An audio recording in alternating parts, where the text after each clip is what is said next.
Hey, yo. When the last time y'all heard that shit? Hey, yo, check this out.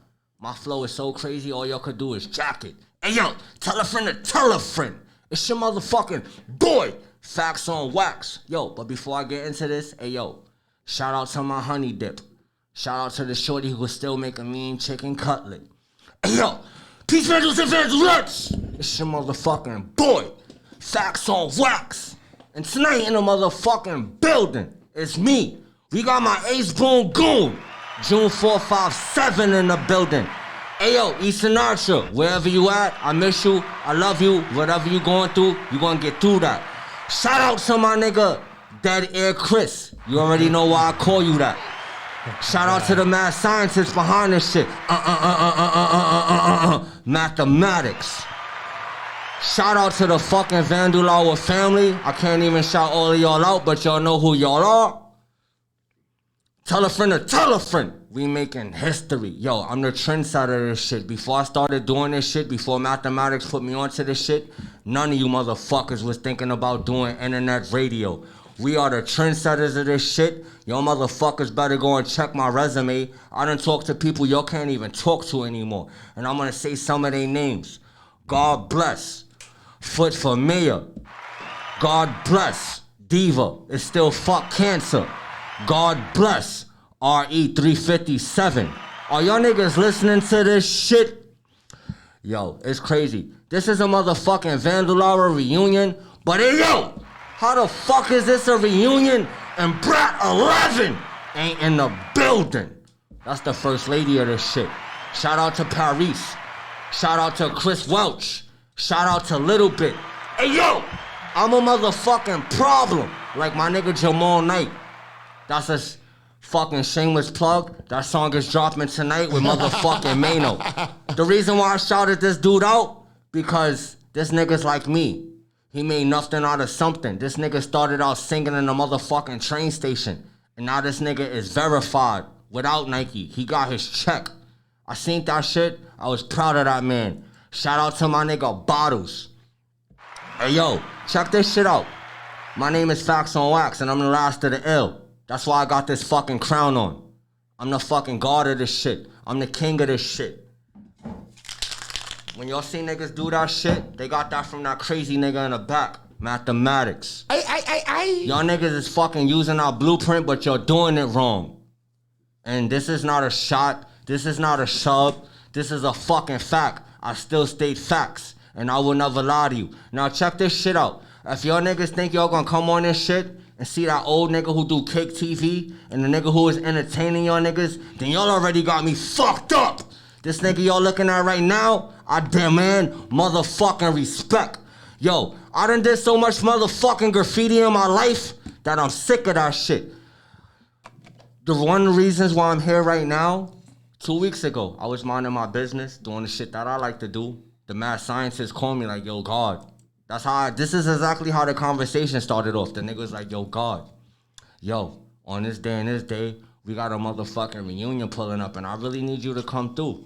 And I'm like, yo, if I got some time on my hand, I pull up. I told the nigga, one of the reasons why I'm pulling up, cause I miss my niggas. But I'm not coming here to do no motherfucking graffiti interviews and none of that shit.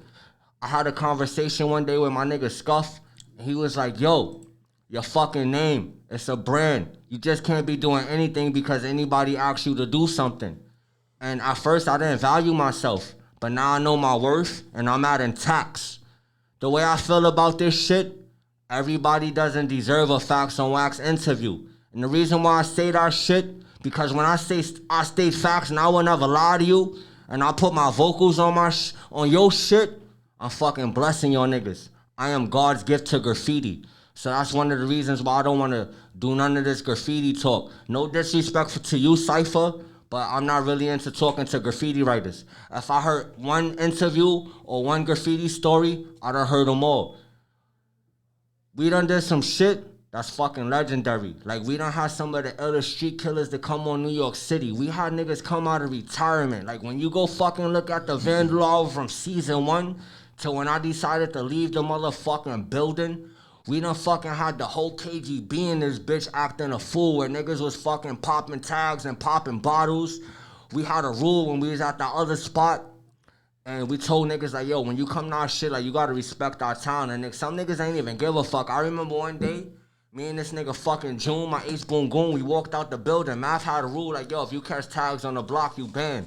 One day, me and him walked out the building, and I went to go smoke a blunt. At this time, I was a fucking Henny sipping animal. I went outside to go smoke a blunt, to go take a shot. I'll fucking walk outside. God bless the dead. I see fucking Vamp, WRB on top of a jetpack, catching a fucking 7-foot tag across the wall. I act like I didn't see that shit. Me and June looked at each other and we walked back in the building like, yo, we was like, yo, we gonna record this shit with our eyes and we don't know what happened. It's one of the illest moments ever. Yo, the shit was nuts. Like, you had to be there. R.I.P. to Zexo. When he said you wasn't there, y'all niggas really wasn't there. But I was. Now, we used to do some shit called Vandals flexing, right? There's a lot of niggas who do graffiti in New York City. Y'all niggas is up, but everything you do is trash. My fucking mind state and the way I move is quality over quantity. I don't give a fuck how many times y'all niggas went all city. I don't give a fuck how many times y'all niggas went global. I don't care how many stamps y'all niggas got in your passport. If y'all niggas ain't elevating in the last 10 years, I'm not impressed by none of that shit. Y'all niggas is just fucking all city and global toys. I state facts. And I will never lie to you. I mean that shit respectfully and disrespectfully. And I just had to say all of that shit. Now, I'm gonna tell y'all niggas who's outside who really fucking shit up. People who make me look at the walls like, oh shit, like this nigga went outside and stunted. There's a dude, he make New Yorkers look embarrassed. His name is Cheek. He represents a crew called DVDA. Yo, this nigga's on the fucking streets and spots where y'all niggas is doing baby fills. This niggas is dropping burners. You got another nigga who's called You Won't. He's fucking smoking strips. And I'm not even a fan of black and white shits, but when I see his shit, I'm like, holy shit. You got a nigga outside, he's infecting New York City with the word called AIDS. That's a crazy ass name to have right there. I actually had a friend who used to write that tag in 1995, and he decided to flip his font. I know a lot of y'all niggas be seeing this shit, like looking at the Vandal. I see some of y'all niggas take shots. Those shits is cute. I do this shit so effortlessly that I make this shit look easy. I'm fucking God's gift. This was part of God's plan. Another nigga outside who's fucking smoking shit, he's a New York City native. I'm proud to call that nigga a friend. His name is Minus. He represents East New Chalk. And the reason why I say East New Chalk, cause you fucking go catch a tag on the wrong block and boom, boom, boom on some Griselda shit. Ragu sauce everywhere. Another nigga who's killing shit with style and grace is his motherfucking crime partner, Gig Star. These niggas put on for Brooklyn. A fucking graffiti writer who don't even get his props. And if y'all niggas follow him on Instagram, his name is Dink PBS. That fucking account is fake. But yo, that nigga's been killing shit since 1990 something. Well, I ain't even gonna say 1990 something because I would be lying and I state facts. But he's been fucking New York City up since 1980. Facts. And a lot of y'all niggas won't even give him his fucking props. But I'm here to give niggas they tulips, they rosies, they fucking roses, they daisies, and whatever other fucking flower that's blooming in the garden. I want niggas to smell their shit while they still here. A lot of y'all niggas, I think y'all niggas is cornballs. Y'all niggas get into graffiti and y'all niggas hear all of these fucking war stories about JA and the whole fucking YKK industry. Y'all niggas wanna go outside and y'all start ragging these niggas cause y'all niggas wanna make a name for yourself. Get off they dick. If y'all niggas wanna fucking make a name for yourself, go outside and bomb. Like Bin Laden and all those other niggas who's running around, killing shit, murking shit. R.I.P. to everybody who lost their life in 9/11. I know some of y'all niggas is looking at this nigga like, yo, fuck facts on wax. And that's okay. That's none of my business. But guess what? None of y'all niggas will never say that shit to my face. Yo, this new nigga that I am, I fucking broke myself down and I rebuilt myself and I love this nigga. I talk to people crazy because I fucking fight good. I walk around with a motherfucking... I'm gonna show y'all niggas right now what I walk around with. So if y'all run up on me, y'all niggas better come correct. I'll fucking walk around with a rubber grip razor, black steel. Check this shit out.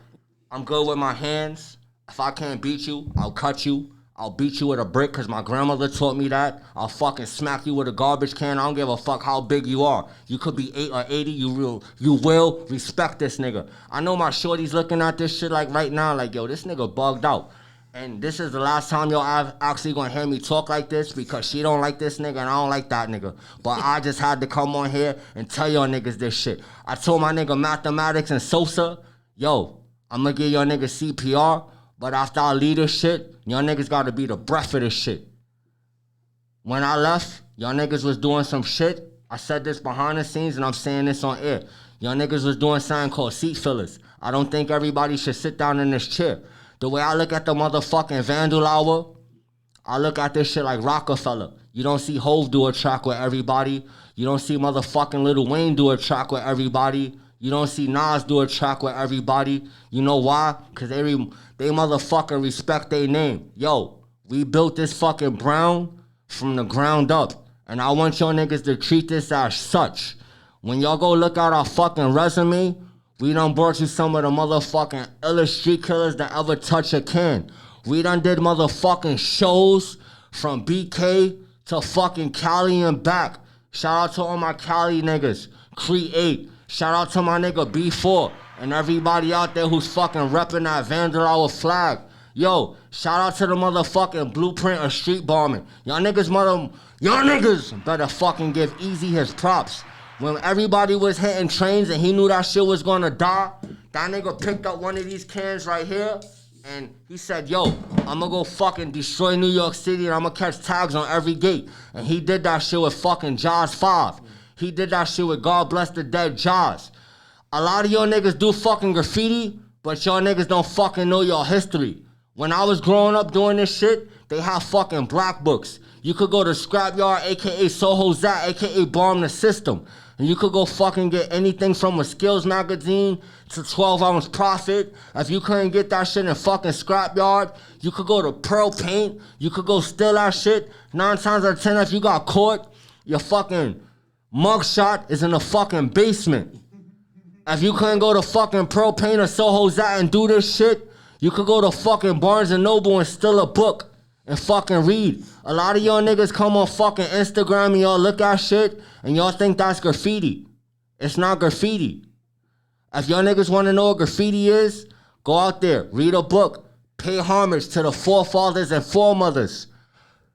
Fucking the 70s bombers. There's niggas out there like Dr. Pepper, Band 2, out to bomb. Before y'all niggas thought about picking up a can, these niggas was fucking staining insides. They fucking catch a tag. That shit could be silver, that shit could be black or blue. That shit'll fuck up your bell bottoms. That shit'll fuck up your trench coat. That shit'll fuck up your jerry curls. Your fucking platform shoes with the fish. Do you niggas understand the type of history I'm dropping on y'all niggas? I don't think so. But after this episode, y'all niggas will go and try to figure out everything that I just said. Yo, one of the pioneers of this shit, I know a lot of y'all niggas don't like him, but if it wasn't for him, a lot of y'all niggas wouldn't even exist. Shout out to fucking Hugo Martinez.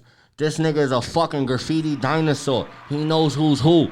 He brought out the best of them. Phase 2. Fucking Karma 62. The ex-Vandals. Do y'all niggas hear the names that I'm dropping?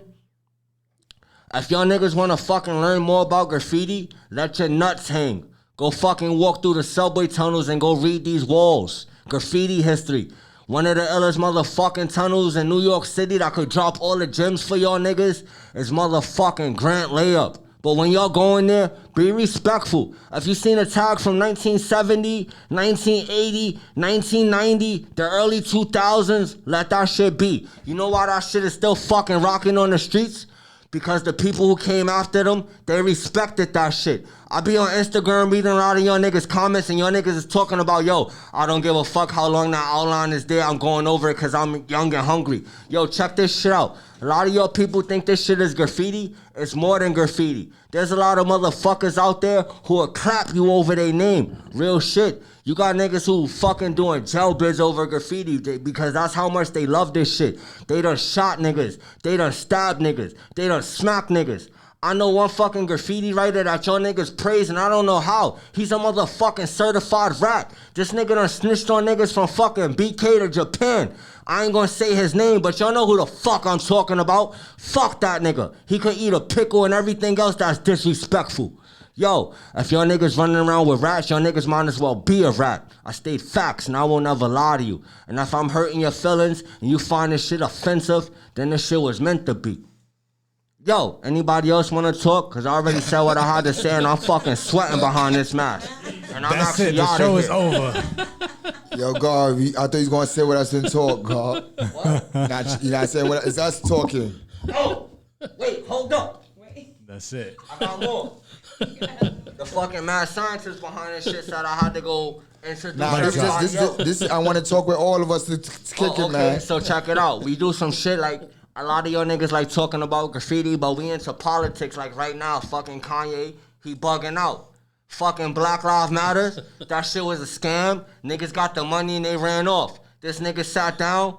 His fucking queen left off. She started fucking with Skeet Pete. That nigga lost his mind. That nigga fucking woke up and he started blacking out. I seen an Instagram post where that nigga's like, yo, London, y'all niggas lost your queen. I know how y'all feel because I lost mine too. R.I.P. to Queen Elizabeth. Yo, wait, what the guard is talking about for the people that might not be familiar with this part of the show, but this is when we get into This Week in the Vandal Hour News. As the guard said, Kanye West wears a White Lives Matter shirt. How y'all feeling about that? He's bugging out. It's trash. Part of my He's birth. bugging out. Yeah, I know. He probably should have worn a shirt that said "White Lines Matter." Hey, yo, check this shit out. I got something to say before y'all start talking about this shit. Yo, check this shit out. If you fucking, yo, I had a cousin. R.I.P. to my nigga Fred. I love you.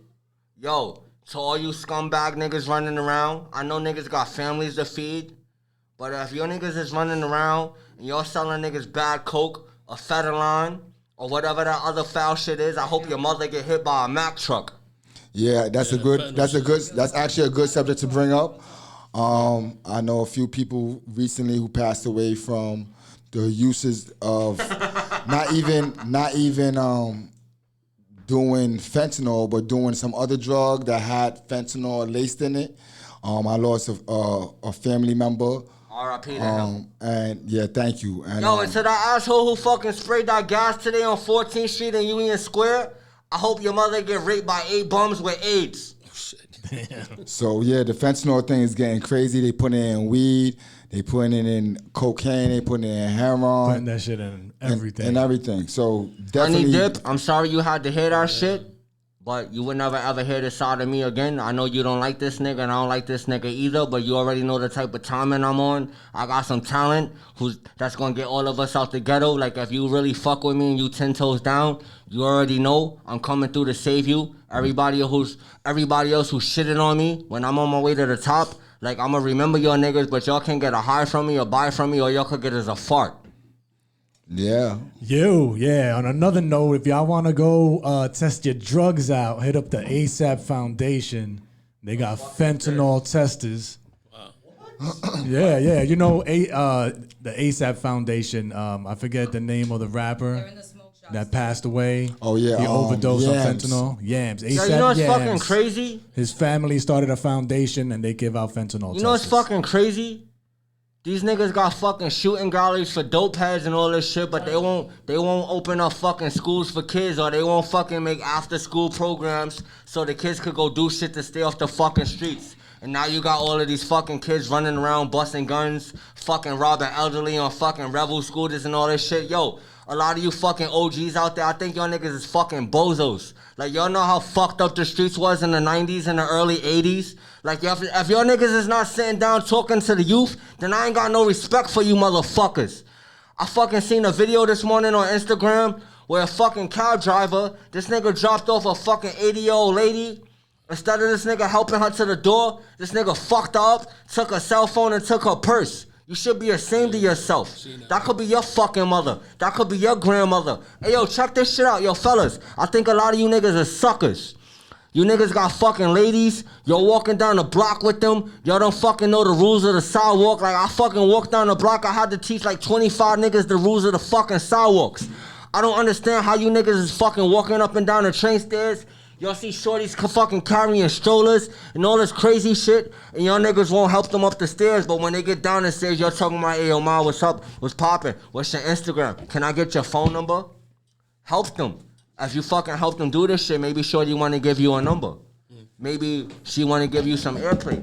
Yeah, yo, I want to. We need more motherfucking alpha males in New York City. It's too many bitch niggas running around, and that shit is fucking irritating me. Yeah, alpha males, step up. I want to say a lot of you niggas who fucking got fucking DIN numbers, whether that shit is 95R, that shit is 80R, 80A, y'all niggas but fucking been to fucking mid-state, y'all niggas been to Attica. Yo, stop being little bitches. Come outside and fucking teach these kids. It shouldn't be fucking young niggas running around, fucking robbing grandmas, fucking kicking bitches down as... Well, I ain't even call a lady bitches because y'all all queens. My bad for that. My apologies. I love all of y'all. Y'all niggas shouldn't say none of that shit. Like, y'all should treat females with respect. At the end of the day, we all came from a lady, you know? Real quick. And y'all should treat them as such. Real quick, God. I'm finished. Y'all can all talk your shit because I'm off this. I just want to say... Swift, what's popping? Yeah, I just want to say to what you were saying, a lot of times have definitely changed. A lot of shit that's going on now, what wouldn't have been going on back in the days. So you have a lot of what he's talking about, I see all the time, train station, the action is up crazy, like it's 88. You know, a lot of things is happening. So I agree. I agree with the guard saying. I agree with the guard saying that you know, a lot of people, so-called OGs, need to be stepping up, speaking to our younger tribes, and instill some type of moral compass or some type of, you know, care about where the fuck y'all at and what you're doing. But let me give a round of applause for my man Swift that just stepped into the fucking building. Swift is in the building. I'm gonna have Swift come in when we interview Cypher. But also no, God, we're about to say something to you, God. I want to speak to you. Oh, to me? Yeah. So I wanted to ask right now, like, you know, when it's my boo, I don't give a fuck what's going on. I'd rather talk to her than nah, y'all niggas. What I want to say was I want to know what everybody's been up to. What's anybody what you've been up to? I know you everybody been doing what they do.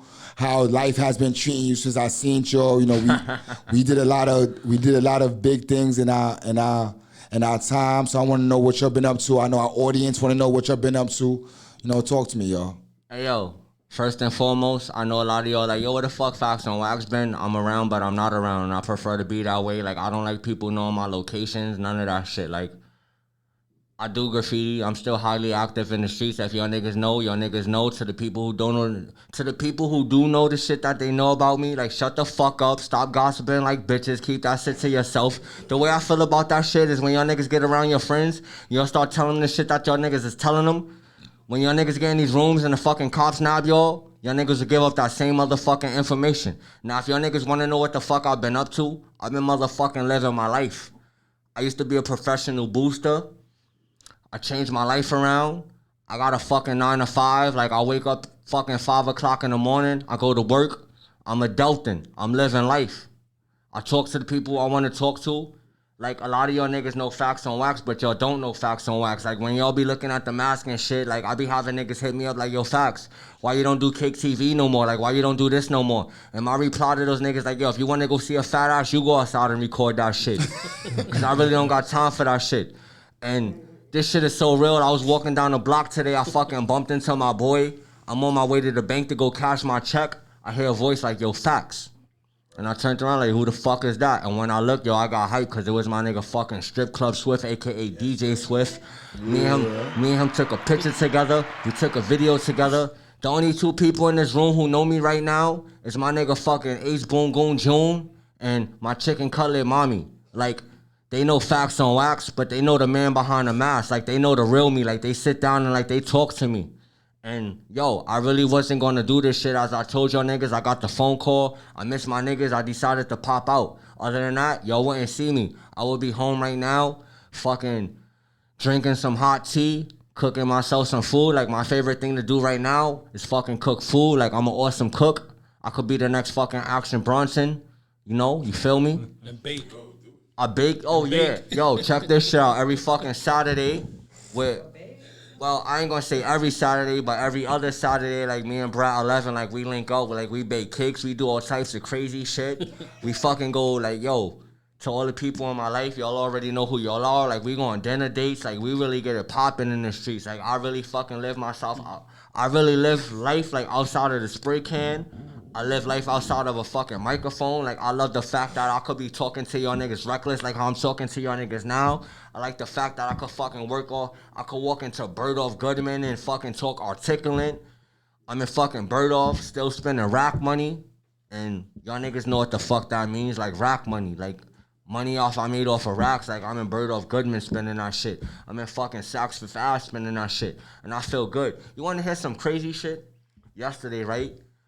Like, y'all already know. Y'all see how I'm fucking dressed? I dress weird. I'm different, though. I don't want to be dressed like the other nigga walking down the block. Like, you fucking walking down the block, this nigga got on the sixes. You turn the corner, this nigga got on sixes. This nigga got the same hat. This nigga got the same hoodie. I'm into some weird shit.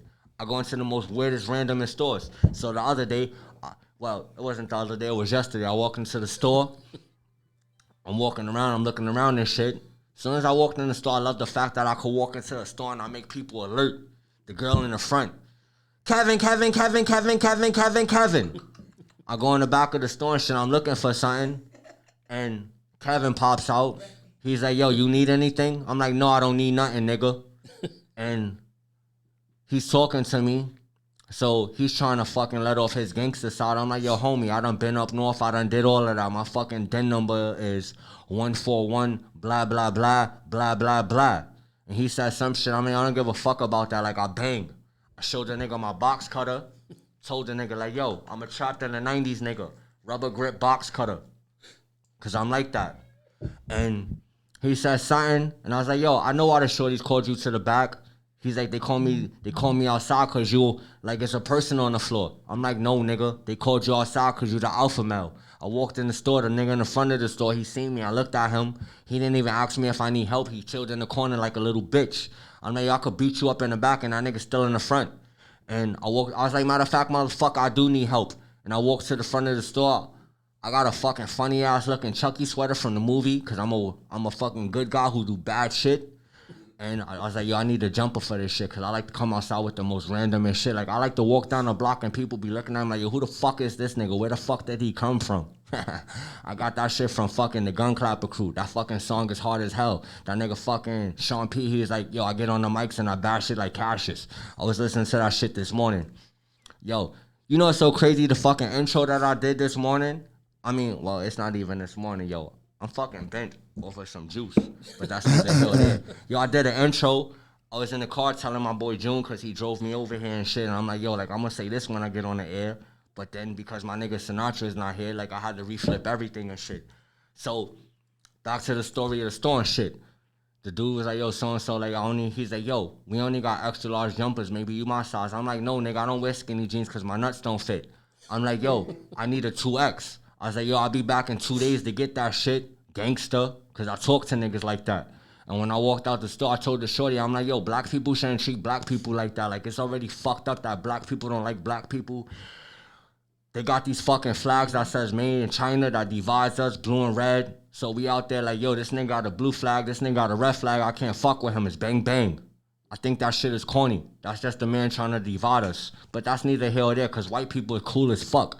They'll teach you some shit that your black friends can't even teach you. And that's some real shit. And I'm saying that shit because I done met so many fucking white people in my life who is lit as fuck. And the shit is ill. So when y'all niggas ask me what the fuck I've been up to, I've been baking cakes. I've been fucking cooking rice. I've been practicing a vegan lifestyle. I've been teaching my son how to fucking live life without social media. I've been doing real shit. I've been doing some ill shit. I got a fucking book coming out real soon. I ain't gonna tell y'all niggas the name of that because I might give up something I don't even need to tell y'all. But when that shit do drop, that shit gonna be worth the wait. And I just been outside making noise, tearing the town up, like really fucking loving my life. You know? I told Mathematics 2 days ago, I'm like, yo, my nigga, like the way my mind works right now, I'm like, next year, I'm either gonna be driving a fucking Lexus or a Rolls Royce. And he's like, yo, God, my mind is the same way. He asked me some graffiti shit. One day I told him, like, yo, I was like, I wanna go bombing. But then I'm like, yo, fuck graffiti. Like, I done done so much graffiti that I'm sick of graffiti.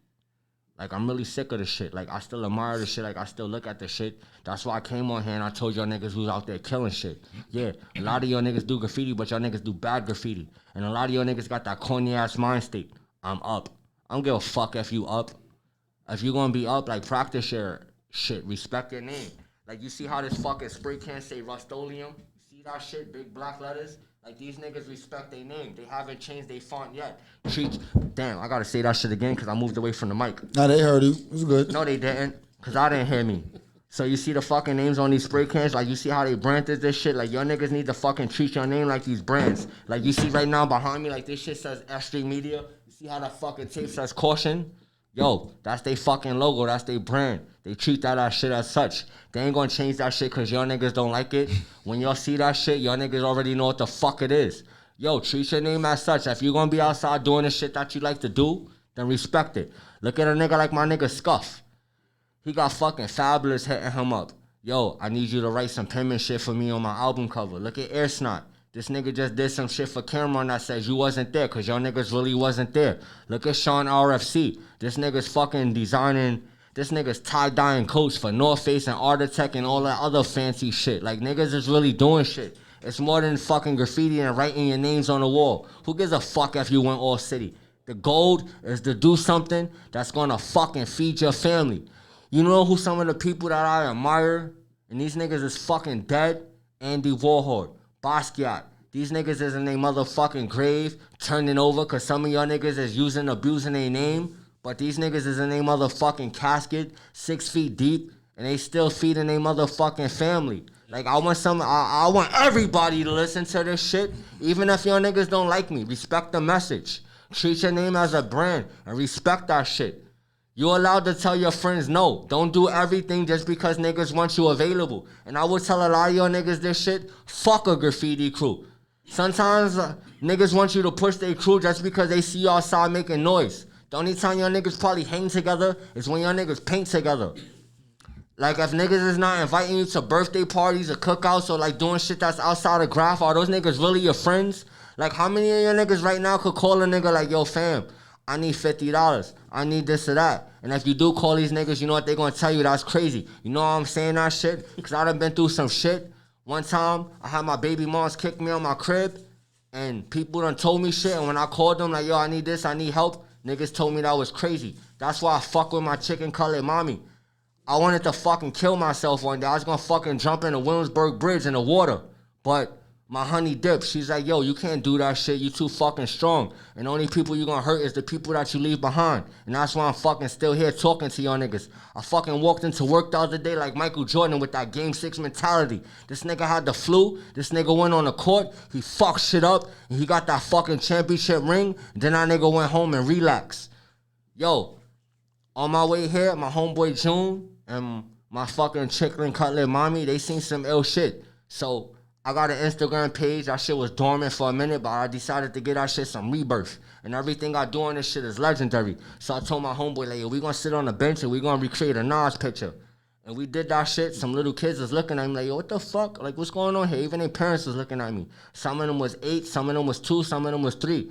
And I was looking at them, and I decided to talk to them because I'm on shit like that. And I told these little kids, I'm like, yo, if you sing, if you dance, whatever it is that you do, go and chase your dreams. I'm like, if somebody tell you that they can't do that, like that you can't do that, then they already fucking failed that life because they gave up on their goals. I'm like, I'm fucking inspiration. Math. He was like, yo, I want to record a day in your life. I really don't got time on my hands for somebody to be walking around recording me and shit. Like, I come, I go, I disappear. I'm the type of nigga who do the iris exit. So check this shit out. He wanted to sign to promote the Vandal Hour. I sent him a video like, hey, yo, peace, Vandals and Vandal Arts. This your motherfucking boy, Facts Marks. Right now, you looking at the Vandal Hour live on S.STREET Media. And some little kids seen me doing that shit. I fucking took my mask off. I'm like, yo, let me get some yellow rice and Pepsi. And one of the little kids was like, yo, fam, like the way you just transition and turn back to like a regular person is crazy.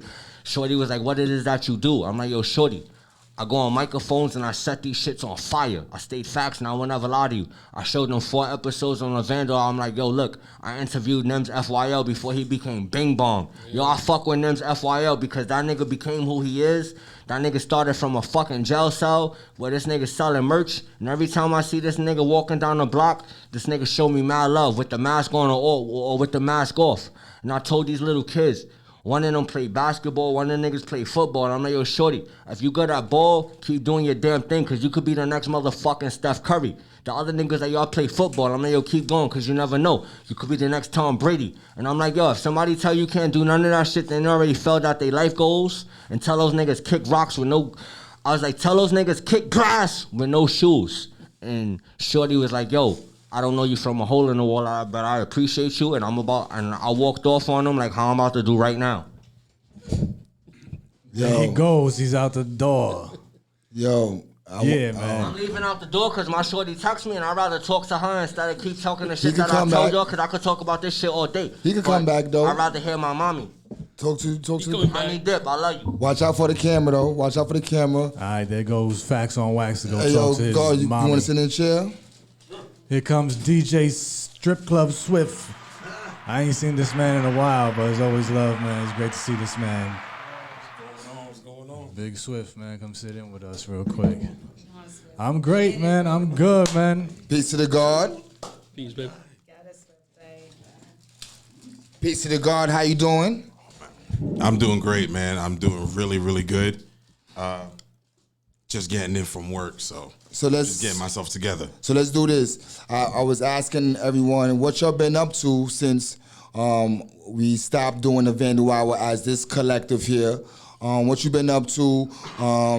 Talk to me, man. Well, for me, man, just working, still DJing. Blessed to go from pandemic with nobody working to right back in the club, sitting there. As they say, strip club Swift. So I'm in the strip club like 6 days a week. So That's what it is. I swear man. to you, I'm tired of it. I'm tired of it. But do you get tired of the strip club? yeah, I do. You know what? I get tired of working. In the Okay. strip club. Okay. I get tired of working because sometimes I do just want to go and chill. Right. So it's a weird one because it's usually like my day off. I might be like, you know what? I'll link up with a couple of the boys. We'll go to a strip club, and then I'm sitting here. I'm like, I'm gonna be in a strip club 6 hours from now. I'm like, first thing in the morning, I'm gonna be sitting here walking in with a coffee. Like, I'm back. So it's just been a blessing, man. Like, I gotta honestly say, after 2020, after we all had to disperse for some time and we was all just linking up, you know, now and again, you know, seeing each other, making sure everybody's healthy, everybody's good. Ever since then, it's just been work, like prep for if any, like that was the first time I ever saw my world get stopped by somebody who had nothing to do with it. You know what I mean? And I'm like, y'all ain't gonna catch me off guard again. So I've just been working hard, stacking up bread, taking care of family. Definitely been in contact with Math and some of the guys. You know, we haven't been doing the show, but you know, we all seen each other somewhere. You know, ideally we were all smoking, Throwing and events hanging and out. shit like that. That's right. That's right. Yo, doing a lot of big events. I want to commend you, my brother Math. Like, you've been doing it. You've been holding tight. Like, you are one person that I want to say on air. Like, anybody that knows Math, and if you've known Math for a couple of years, at least 4 years. It's been about 8 years now that I've been fucking with y'all. Yeah, about 8 years we've been rocking hard, and I gotta honestly say, this man has done damn near everything he put in that book. Much, yeah. That mighty book he used to have in his crib or in his book bag where he put all his ideas. Right. This is a man that really do. So if anybody's doing anything with him, y'all gonna be good. I just want to say that on air, and I just love the fact that we're back on air together. Yeah, you know what I'm saying? Doing the appreciate Vandal that. out. I appreciate that. Definitely, brother. Definitely. But yeah, now I'm just about to go live life after this. I'm flying out to Miami to go, Okay. to go to Carnival. That's what you gotta do. Yeah. I'm about to go act up. The debauchery and the degenerateness is gonna be heavy. I'm just not gonna show anybody. Y'all just gonna see me come back blacker. That's it. That's how you're supposed to live life, though, man. I definitely don't live off. Definitely don't live on social media. So Yeah, no. nah. But Nowadays you can't live on social media because them boys is watching to come get you. Oh yeah, man. nah. You're incriminating yourself off rip. Now you incriminating yourself, and them stick-up kids, they paying Oh, yeah. attention. Oh yeah. oh Facts. yeah, Facts. I got many reasons why not to put your stuff on social media. Number one, when you post your relationships and stuff like that, and something goes bad, the world knows.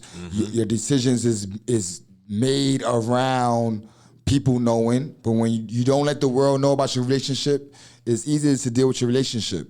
Number two, I don't got that much clothes. You know what I mean? I'm gonna do that post every day, man. I got 4 pair of pants, 3 pair of sneakers, and 12 pair of drawers. You gotta chill though, because we make our own clothes. That's a fact. But Facts. So and another thing is that when you put that energy out, whatever you're doing on social media, to me it seems like you're judged heavier because the world knows what you're doing. So when you do it yourself without the world being on your back and like, oh, he always say he's gonna do something, or he's not gonna, he doesn't do it, or shit like that. Just being judged by people who don't need to know your business. I think it's easier to just live life, you know. So that's my number one reason for doing it, man. That makes sense. Plus, I just don't like nobody just knowing my business. Period. I just like mind yours. That's just me. So June, man, if you don't know who June 457 is, I'm assuming that everybody who will be watching this show do. But just in case you don't know who June 457 is, he's one of the original producers of the Vandal Hour. When I first thought of the idea, the first person I came to is Facts on Wax. Me and him used to be smoking blunts every day in the crib. He's the first person I actually went to. A couple of weeks later, we go to the Bushwick Collective. We run into June. I actually already had like kind of the inkling of the idea already going on, but I didn't really plant the seed into me and June kind of built a friendship, and then I just let him know, like, yo, boy, I got this idea, and I think I want you to be a part. I think you should be a part of it. And no lie to you, without June, a lot of what you see visually, it would not happen. A lot of the guests that we interview, it would not happen. A lot of ideas came from him. It wasn't my idea. It was someone else who was a visionary, who is a visionary also. So tonight's set is an homage to June. I had an idea for a set. He brought it to life. So that's who June 457. But what you been up to, God? Appreciate that, man. Thank you. You already know. You already know, B. All I do is work, bro. That's it. I work, bro. That's it. I just work, man. Work, still collecting my canvases, still doing collabos with people. Recently, I had a small part in the Boom Walls up in the Bronx. Okay. My man Wen, COD, hit me up, asked me if I could come through. So I basically just went over there, did some stuff for him and shit, and hooked him up with some supplies that he needed or whatever, And that was my first time actually working with him. And he already told me, yo, next year, I need you on board. We're gonna really coordinate this. When COD covers partner? Yeah. Oh, so the originals. Yeah, original. Remember, we had him on the show too. My man. Win and cover. Yeah. So I've been doing that. I was doing that and just working, bro. You know what I'm saying? Like Swift said, just working, bro. That's it. I'm gonna say this, man. Work, and I'm still, and I remember the reason why you wanted me to, come on board, and it was because my relationships with various graffiti writers, and I remember, for me personally, the best show we had to be. It was actually like 3 shows, Easy. Facts. And I remember it was an important show because it was show number 7. And it dealt with mathematics. I remember that. You know what I'm saying? That's why we chose today. Right. So I remember Easy's interview was classic. R.E., rest in peace. Facts. And of course, R.D. R.D. was like explosive, and also when we had OGM, when we had ZA, We had Oh, that's a Cone. big show. That was a big show. I'm gonna say this. One of the main things I remember our conversations. Pardon. And also Chris RWK. Robots will kill. Robots will kill. That's the people's, man. Shout out to all them people you just named. Yeah. Chris. All those Chris. people you just named. I remember we had Nems on the same show. That's a fact. Yeah. I'm gonna say this. The reason why I brought you into the fold, because at the time I was writing graffiti still. Mm-hmm. So what it was is I said, yo, God, I need you. Pictures. Yeah, and no, it is. I need you to be kind of the front person of the show at that point in time when it came to like business. Right. Because June was cool with everyone. Everybody loved June. Everyone loves June. You know, so I knew that his relationship with people was going to be better than mine. Right. I'm not a good people person. Some people might say you've gotten better. You've gotten a lot better. You've gotten a lot Let me better. say this: there's something I work on. It's not something I just went through and don't deal with. I deal with it. You know, I've been through a lot, and it reflects a lot. Of that reflects into my emotional intelligence. You know, now I kind of stepped back from people emotionally. Yeah. You know what I mean? Because I was tied to people emotionally, meaning that if I put you on this pedestal and you falling ain't wrong, because I fall all the time. But me putting you on that pedestal for you to fall makes it a problem. So what I did was I connect with people, but I know that I don't have high expectations for them. I remember we had a conversation one time with that when it was a couple of minutes before going into the studio. I remember we actually spoke about that, about separating your feelings.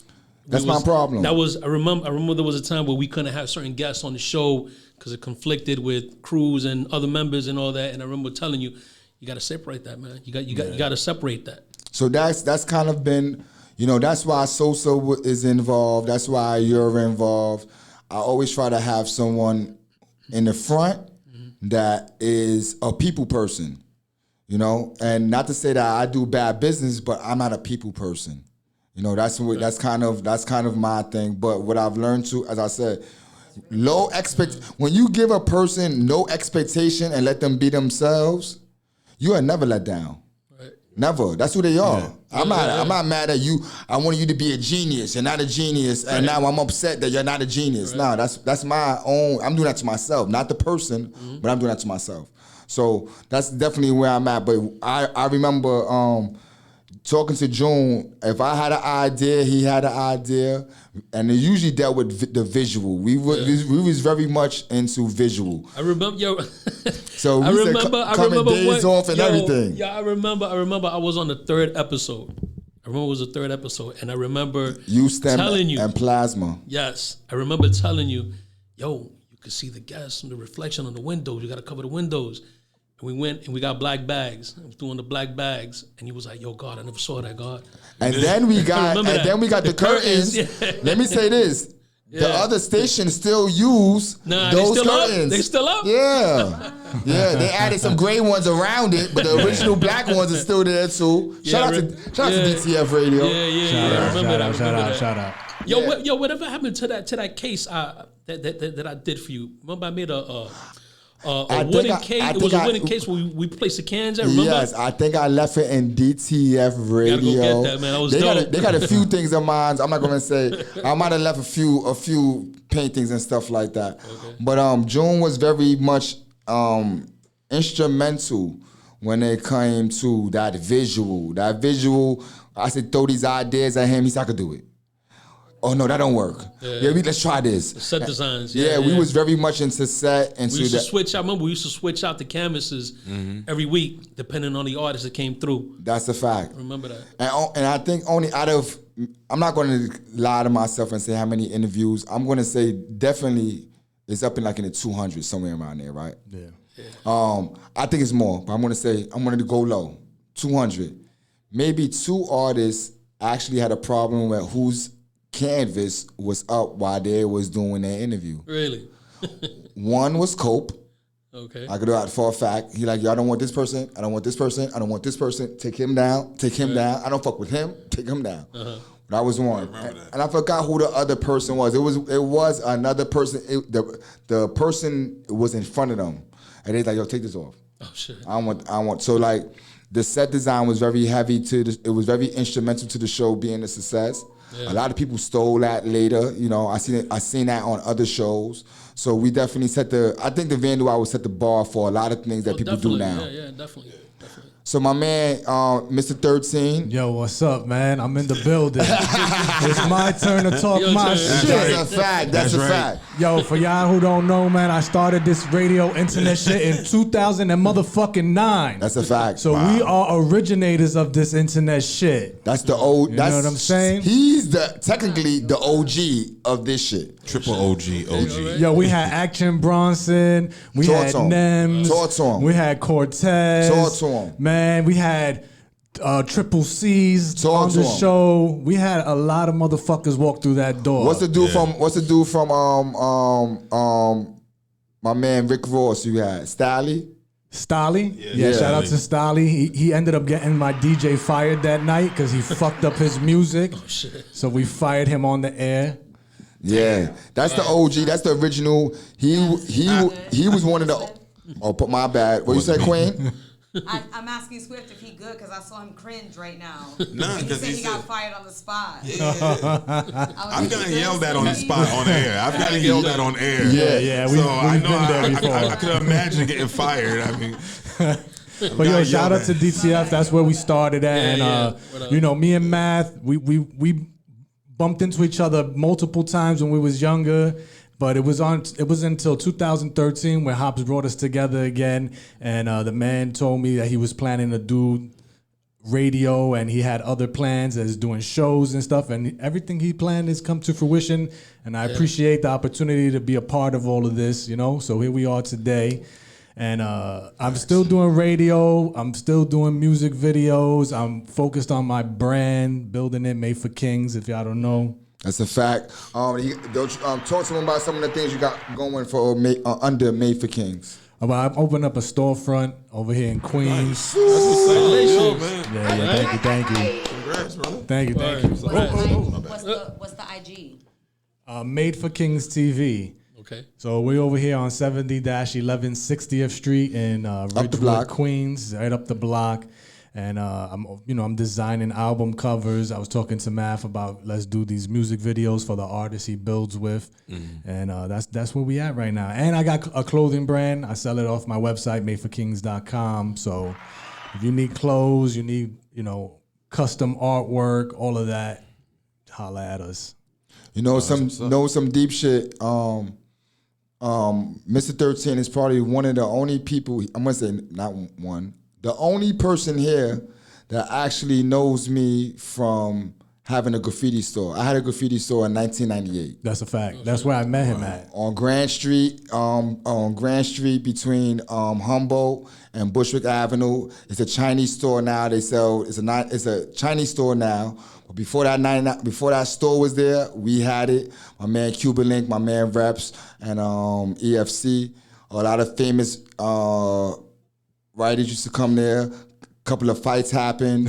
It was the 90s, right? It was the 90s. Back in the 90s, man. Yeah, Wow, yeah. A lot of your favorite writers was there. So I met the guard officially then. I know the family prior to, but I officially met him there. And so I've been rocking since we put the wheels on a motherfucking car. Yeah. Yo, and just to say, I also been traveling a little bit, taking my GRAFF game to other states and shit. Nice. That's what's up. That's it. That's what we got to do. We are expanding. The goal is to expand. That's a fact. So let me ask you all this, man. Let me just speak to you about this. How do you feel? This to everyone. How do you feel about being a part of this show? I'm gonna start with myself. What we did and what we're doing is kind of, without the Vandal Hour would be no S.STREET Media. Without the Vandal Hour would be no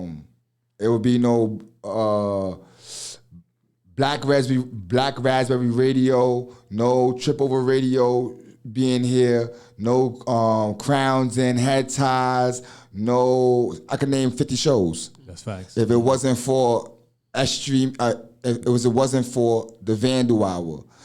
I'm gonna also say this, and I haven't seen no other podcast. I'm gonna say it just like that. Matter of fact, I do know one. My man Rotorama. Shout out to Rotorama, Grind Hard TV. He's a hustler. But I'm gonna say this: it's very rare that I meet a podcast show that traveled around the United States like we was rappers. Yeah. You know what I mean? So I just want to say that. So how do you feel about being a part of this groundbreaking show? Well, for me personally, it was an honor to be down with you guys. You know what I mean? It, like you said, I was like sort of like the glue to bring people on, whatever. I was like the middleman or whatever. But it definitely like opened my eyes. Like, oh shit, you know. It was dope. It was really dope being a part of the family, man. Being part of the family. Being a part of the family. Right. You know, it's crazy because, you know. And a learning experience too, man. A lot of politics and bullshit behind, you know. Yeah. No, Politics. You introduced me to Cover. Yeah, I remember it was Cover and When. And that's my business partner now. Shout out to Cover COD. I remember that day. I remember that night, yo. That was a crazy night. It was crazy because, yo, they were like an hour late, yo. They were like an hour late. You came up to me. You was like, yo, God, yo, where they at, God? I'm like, yo, he's on the phone right now.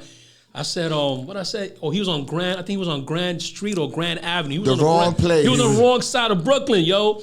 And I was like, yo, when you got to get up here now, bro. You know, when he came in, you know, thankfully everything, you know, went smoothly after that.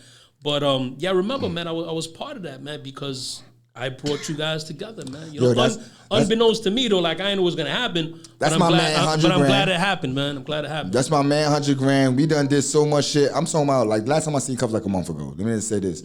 I could go see Cover at any time. It is that he is so busy now. Yeah. When we was dealing with Cover, he was in the crib. He got spins on the radios now, man. Shout out I was just checking one. Funkmaster Flex just played Dice Peso and Jim Jones song that he produced. Matt, I remember one time you asked me, yo, God, yo, you know where Cover's at? I'm like, nah, bro, I don't know where he live, man. You gave me his address. You said, yo, God, I need to go over there, see if he's home. I haven't heard from him. Went to his crib. Yo, Cover was good. Yo, like, man, I need to speak to you. Oh, yo, okay. He just like woke up with some shit. Yo, he's still the same way. Let me just say this. Cover will probably own half of S.STREET Media. I remember you telling me, yo, they dangerous. They know how to party, God. Yeah, if Cover could answer his phone, he probably will own 50% of S.STREET Media. Me and Cover, that is our relationship. I got to go see him physically. You know what I mean? The phone call doesn't work with Cover. The message don't work with Cover. He might call you 2 days later. The money's on the table right now. So when I know that, I already just plan on going. Yo, boy, I see you on Wednesday. Right. You know what I mean? And I stay there all day because I already know I got to soak up a month worth of business in this one day because he is very busy. He's moving. Me and him actually directed I helped him direct a video from Geechee Suede of Camp Low. Nice. So he done put me into situations that I never thought of. We throw an event and remember we had him on the show too, Geechee Suede. Yeah, true indeed. I actually throw an event with Cover now that we be doing at the Bronx Landia. So yeah, we still moving. That's up in Hunts Point, right? Yeah, they X train station. They fixed. Shout out to the Boogie Down Cafe uptown. That's excellent coffee there. That's the people who actually own Bronxlandia. Yeah, they own it. Shout out to them. And know what's funny? Cover brought me to them a couple of weeks ago, and he's like, could have been like 4 months ago. Time, I don't know time. Time is not relevant to me. So. About 4 months ago, we Cover said, yo, I'm gonna bring you somewhere. So he brings me to the Boogie Down Cafe. So he introduced me as mathematics and whatever. And, you know, people was just like, okay, you know, mathematics. Now, let me just say this. It's graffiti everywhere in this place. Yeah. So I'm looking, and I'm surprised. Cover didn't say nothing. You know what I mean? So we there. And I'm like, man, you got a lot of graph in here and shit, man. It's all wrapped. It's all wrapped. Old trains and stuff. Mad shit. So I said, you know, it's crazy because I'm really tapped in with writers. Bar stool too. The bar. Everything. So they said, go check out the place. Go check out the place. So I walked through this true story. So I walked through we in a meeting. We having a meeting. So I walked through I came back and sat down. I said, yo, this is crazy, man. I said, yo, I'm really connected with GRAFF writers. They's like, word? How? I said, yeah, I got signed a show called the Vandal Hour. Why the background was like, yo. I didn't know all graffiti writers working there. Niggas like, yo, I met you before, God. Yo, social partner. And that kind of, even though it ain't like the famous people, but when you underground world knows the work that you've accomplished and what you did, to me, that's worth more than the money. Yeah. You know what I mean? That's worth more than the money. I done ran into writers. Let me shout out Cry, who's doing a lot of high, dangerous stuff now. Shout out to Cry. Shout out to Tech, the new Tech, which is his nephew or his little brother. His son. Huh? It's his son. That's his son. Oh, my bad. My bad. Because he said TD's my uncle. So, yo, shout out to little Tech, who because people think I don't be outside and shit, you know. But shout out to Little Tech. Little Tech was, I seen him bombing, him, Cry, and another person, Mary, M-R-I-I, I think it's M-U-R-I? M-U-R-I. Yeah. I think that was the 3 people that was there. And so I talked to them, and when I'm on a bike, an electric bike, I stop, I see dudes bombing, look at the type of nigga I am, you know, I'm really outside, and, you know, pulled over, yo, boy, you're bombing? They're like, yeah, what, you right? I'm like, nah. But I got a show, though. They're like, what's the show? I said, the Vandal Hour. They say, yo, them niggas came to me, all of them mobbed up, like, yo, boy, yo, my uncle was on your shit. You know, TD, right? Real shit. So, like, to have that connection with a culture, it's priceless. It's priceless. It's priceless. How you feel about your contribution and to this phenomenon, Swift? Well, for me, I gotta put the same sentiments as June. It was an honor. It is an honor for me, especially at the time that we all linked up. I was going through my own little transition. I think we all of life. You know what I'm saying? Like I was trying to figure out what kind of DJ, why I'm not getting this, and all these things. And that was when I learned never to say the one thing to Mav that he will jump on faster than anything. I have nothing to do. Do not ever say that to this man, because he will give you a life worth of things to do and will hold you accountable to them all. So I gotta say, from just all that, from just the transition, being held accountable to learning, because Math is the type of person, he lives life as a vision. That's what I take from it. He sees things. He sees potential in you. If you show him that you could do it once, he's going to be like, do it again. Yeah, definitely. Do it again. And do it again. So he did that with me, and one thing led to another. I went from being the DJ who don't have to say nothing. I was making my name as the Vandal Hour DJ. Like, I literally had people like graffiti writers who watch the show recognize me, like, yo, man, I love the music you be playing. Still to this day. Yo, Still to this day. People show me love, and I gotta say big shout to all graphers. I show y'all all love. As long as y'all don't run up on me like y'all got beef, we cool, man. Like, I will always shake your hand. He had a black book. Did you have a black book yourself? I just looked at my black book yesterday. And you got hitters in there. Heavy hitters, bro. Like, funny that you brought up Wen, because Wen hit my book. Like I bought a black book, and I made sure every show, I can't do graffiti, but I'm gonna have one of the illest black books ever, because everybody that come up on the show, here, do it. And I mean, I got some legendary people. I mean, RIP to a few people that I have in my book that I know you like. I know you got RE in there. Yeah, I believe I do have RE. I don't know if I have RD as well, but I definitely have RE. Dude, I got Cornbread. Oh wow! You know what I'm saying? Like Right. I got some legendary people just from being on the show, and I got educated. Wait, time out. Cornbread came on with James.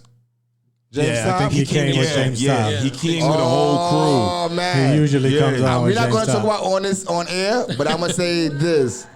That was a very controversial show. We're gonna talk about it off air, but that was a very controversial show. There is some things that happened that night that is serious. We're gonna speak about that offline. Definitely. But yeah, shout out to everybody. That was our Black History Month episode. Yeah. Oh, real quick. Going back to the memorable Episodes. Remember the ones, the Legends episode that Where Sade, CCM. Sade hosted that one. Chino. Bro, he had Chino. Cess. Everybody, bro. Trike? Bio, Did he have Trike? Trike, Oh, yes. That's one of our Darrow. highest view shows. Yeah, Darrow there. Darrow. Yeah. And that's what's even deep about Darrow, man, when I just watched a lot of stuff on him. Mr. Blue. Yeah, yo, I didn't know that he was so tied to K-Slay like that, man. Yeah. Like that's like big bro to him. Yeah, definitely. Yeah, shout out to Darrow, man. We need you on the Vandal Hour. I see you did the Summer Jam. Summer Jam, If you could do yeah. Summer Jam, you could do the Vandal Hour, baby. You heard? Matter of fact, rest in peace to DJ K Slay. Yeah, rest in peace to big rest in Desi Des, DJ K Slay. You know, one of the pioneers, man. Bro. Pioneers, hands down. If you watch Star Wars, you seen the quiet, shy guy in that film before he becomes the alpha male K Slay. Right. The drama king. The drama The king. legend in 3 games. Yeah. That man was a GRAFF legend, a DJ legend, and a magazine legend. Straight stunting, right? Straight right. stunting. That's a man. fact. Up north knows about straight stunt. Y'all know what I'm talking about. Shout out to all my dudes locked up north and all that. Yeah. I want to say one of my memories, and we're gonna. I want to bring in the guard. So I just want to say one of my memories, man. One of my memories of the Vandal Hour that really kind of stand out to me was, I'm gonna say 2. RE 357 will probably be the most memorable show to me because, because Swift had at that point in time, I think you had stepped back from. I think he was working during that time. He was supposed, go ahead. I know where you're going with it. So what it was is because you had at a certain point, I think you started working on Saturdays, and I had to get the DJs. So I spoke to RV and I said, "Yo, boy, he DJ'd. He was heavy into it, man. Heavy. Wow. Heavy. So heavy. me and him was talking. Let me say 2 weeks prior to the episode actually happening. Me and RE was talking every day on the phone, every day, and he was a hip hop head like us. Death to him, bro. Yeah. So I'm like, yo, boy, we don't got no DJ right now. It'd be dope if you become the DJ for the Vandal Hour. Mm-hmm. He like, yo, I'm down. That was in the works, man. That's my word. He like, I'm down. He passes away less than a month later. Mm-hmm. A relationship I have with his mother, shout out to RE's mother, who actually gave us $1,000 to go on that California trip. So one of the $1,000 from that trip actually came from RE's mother, 357. She donated to us and to my basketball league, so I used it for both. He was a powerful person, really cared about the show. He loved the show as much as I did, and I never met someone outside of you all as a guest who loves this show, like, you need to do this, and you need to do this. Yo, we're going to do it this way this day. And so that's number 1. Math, hold on real quick. I don't mean to cut you off. No, but no problem. I remember the day before we met up in the Bronx, the McDonald's, right? In the parking lot McDonald's. Mm-hmm. And I remember him telling me, man, yo, June, man, you think I'm worth it? I'm like, yo, come on, bro. Don't say that. Absolutely. And I remember he came so close to not being on the show, bro, that I was like, yo, dogs, you gotta come, bro. Like, we promote it, you know what I'm saying? Like, it's heavy. You a heavy hitter, man. You know what I'm saying? KW, you gotta come through. And I remember when he came, he was so nervous, man. So nervous, but he had his crew with him. You know what I'm saying? One of the best interviews. DC crew came with him, came deep. They came deep. Shout out to my man, Germs. Facts. He came, and remember when we had Louis 167? When they came. When they came and his wife. That's one of my. That's one of my. Too, man. That's the KGB one is definitely one of my favorites. The BT one too was one of my favorite ones too. When BT came, They came hella. I think that's actually the same episode. Actually, I think the BT is the KGB one. KGB. I was talking about to the guard today. One of my deepest episodes with me was Near, and I'm gonna say why. First of all, to get Near was like nearly impossible. You know what I mean? Son, like address wise and all that stuff. He's not that type of person. And when he came, to keep his attention on what we was doing was another skill. So if y'all watch the episode, he's drawing the whole time. Watch the episode. Not to say that. Also to say that this too, which is a funny antidote. I'm only saying this because he passed away, but he robbed the building too. He robbed the building of all their packages, and that was a hard one when Mark DTF was on me like, yo, boy, it's on camera. The whole building's on camera, and he's walking with us home, so he got the stuff on him in his bag. We just don't know that he did it already. So shout out to Near, man. Rest in peace, Near. KGB, one of the person who influenced me and what I do. I'm not gonna lie to you. One of my lettering comes straight from Near, and tag wise, and if you ever see me do some plain letters, it looks exactly like what Near would do.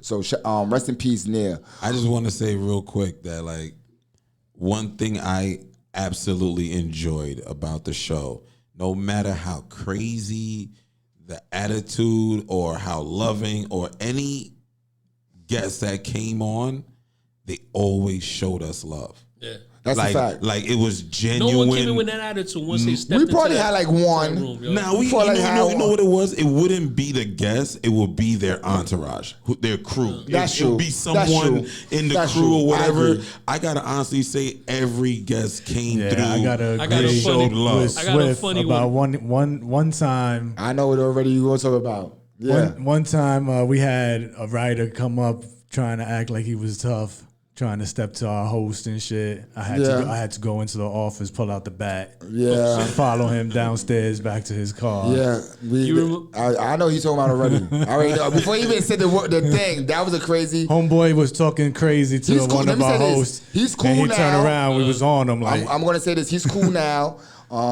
We had another situation after that. Yeah. With the same person. Oh. And Oh, like, yeah, and like that's two right. other people. Let me just say this.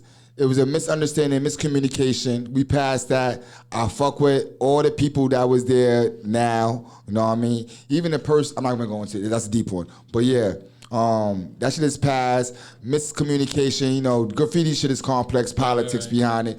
But I'm gonna say one group of episodes because they go together. It's for them. Pornhub December. Wow, that was a great month. I wasn't there. That was a great month. I wasn't there for that Yo, one. that was Now, crazy. I want to transfer into the God cipher from this, but I'm going to say why Pornhub December will never be forgotten. And I just had this battle last week with another show, because this show, shout out to my man Will BK from the Trip Over Radio Show. But my man swear he had an ill podcast. He has an ill podcast. You know, he's the OG. Mm-hmm. This is my man. He's the manager of S.STREET Media, if you don't know. But we'll be talking so much shit about how advanced Trip Over Radio was, because they had like porn stars and shit like that. You know what I'm talking about?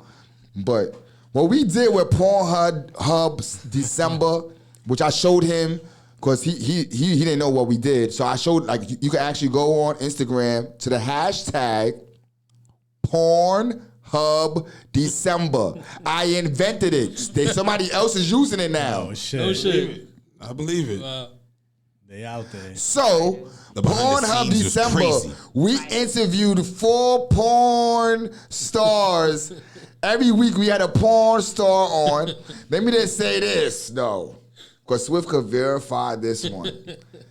That was my month. That was the dopest month of my life.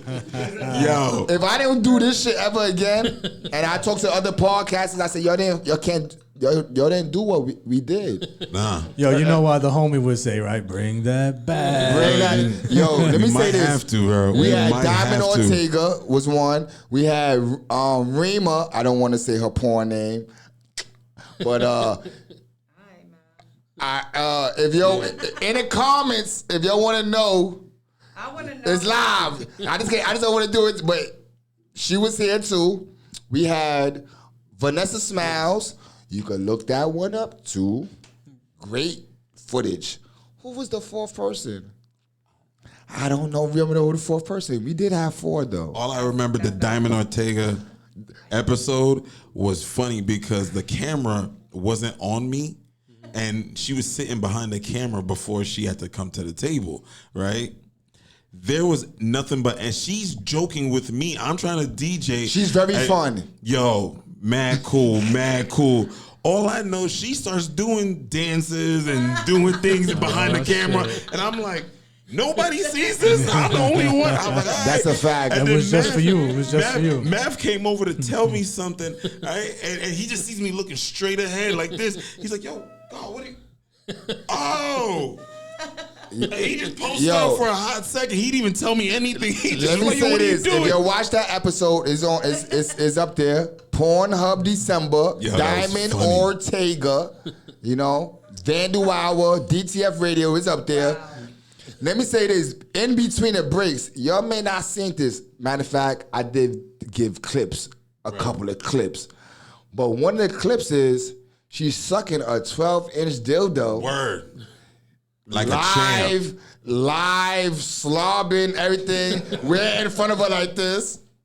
Everybody looked like church kids And just looking at it like, let me just say this. This is how fun she is. And if I'm lying, I'm flying.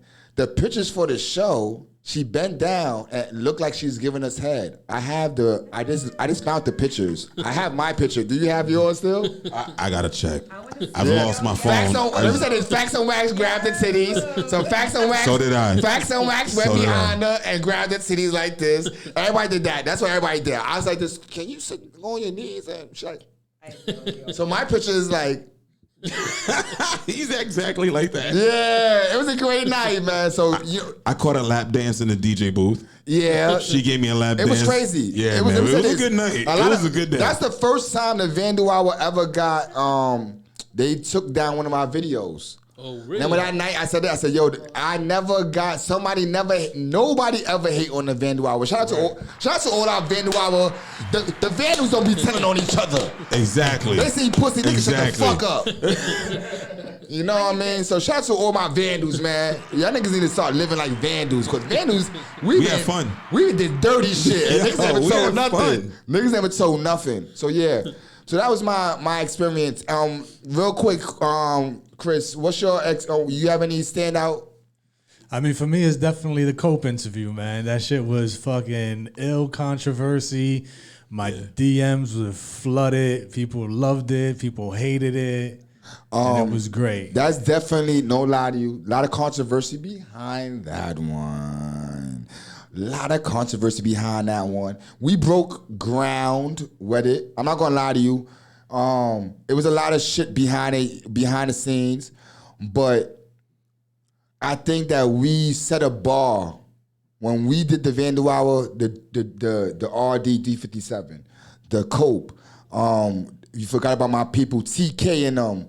Out from Brooklyn, we done had on. 7%, yeah. Nick 707, rest in peace. I gotta say that.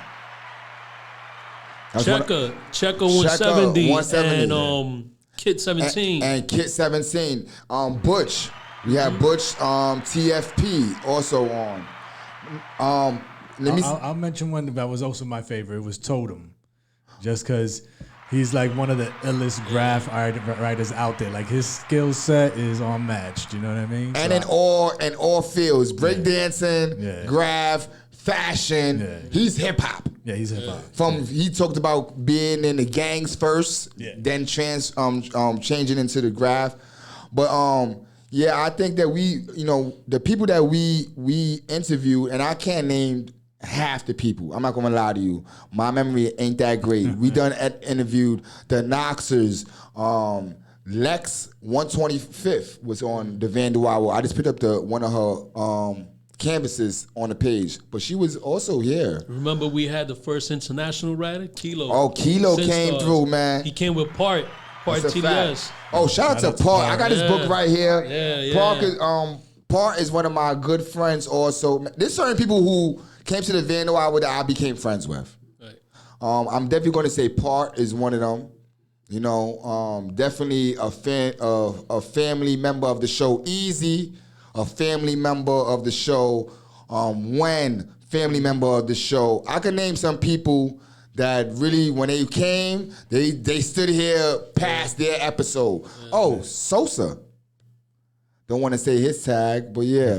Sosa was so shout out to Sosa, 1718 Collective. If you don't know, he is the backbone of S.STREET Media. If I'm the heart and the brain, he is the backbone.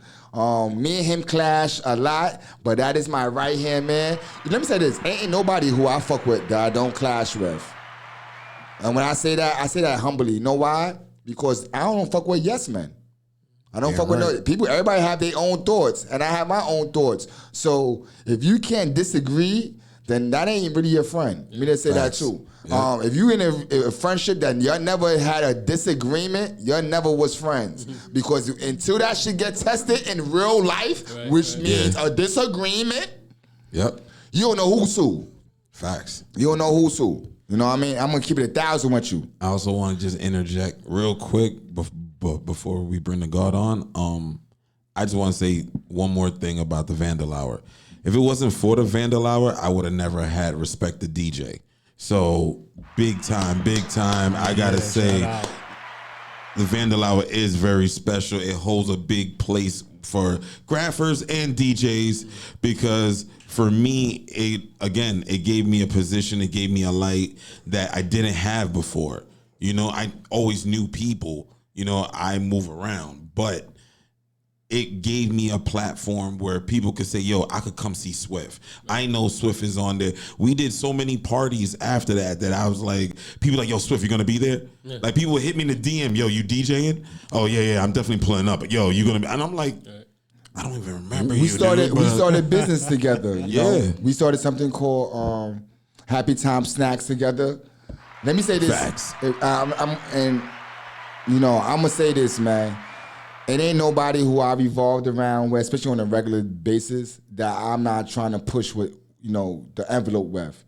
Me and Swift started a business called Happy Time Snacks with Sosa when we was illegal.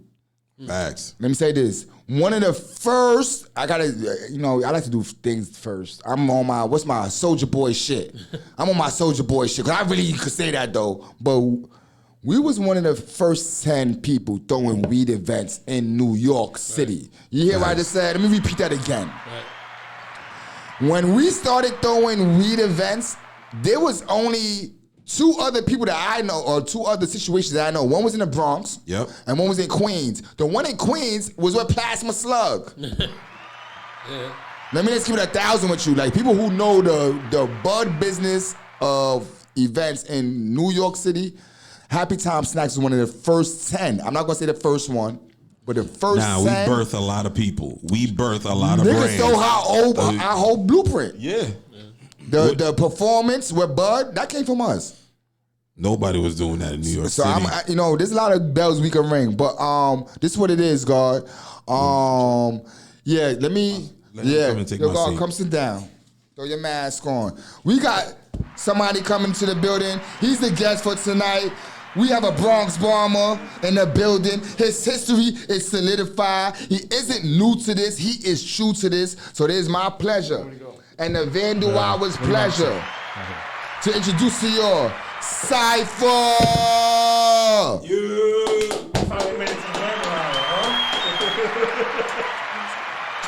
Yo, do me a favor. Can you turn the fan up a little bit? Word up. Put it on 2. Put it on 2. My bad. My man has been sitting there patiently waiting. It makes noise. It makes noise. So, man, I want to say this, man. This is the last episode of season 8 of the Vandal Hour. This is the last episode of season 8 of the Vandal Hour. Peace, God. I wanted to make a splash with it because we're doing season 9. It's starting back I'm gonna say next month. It starts up Our first episode is going to be October 21st. Oh shit! Look.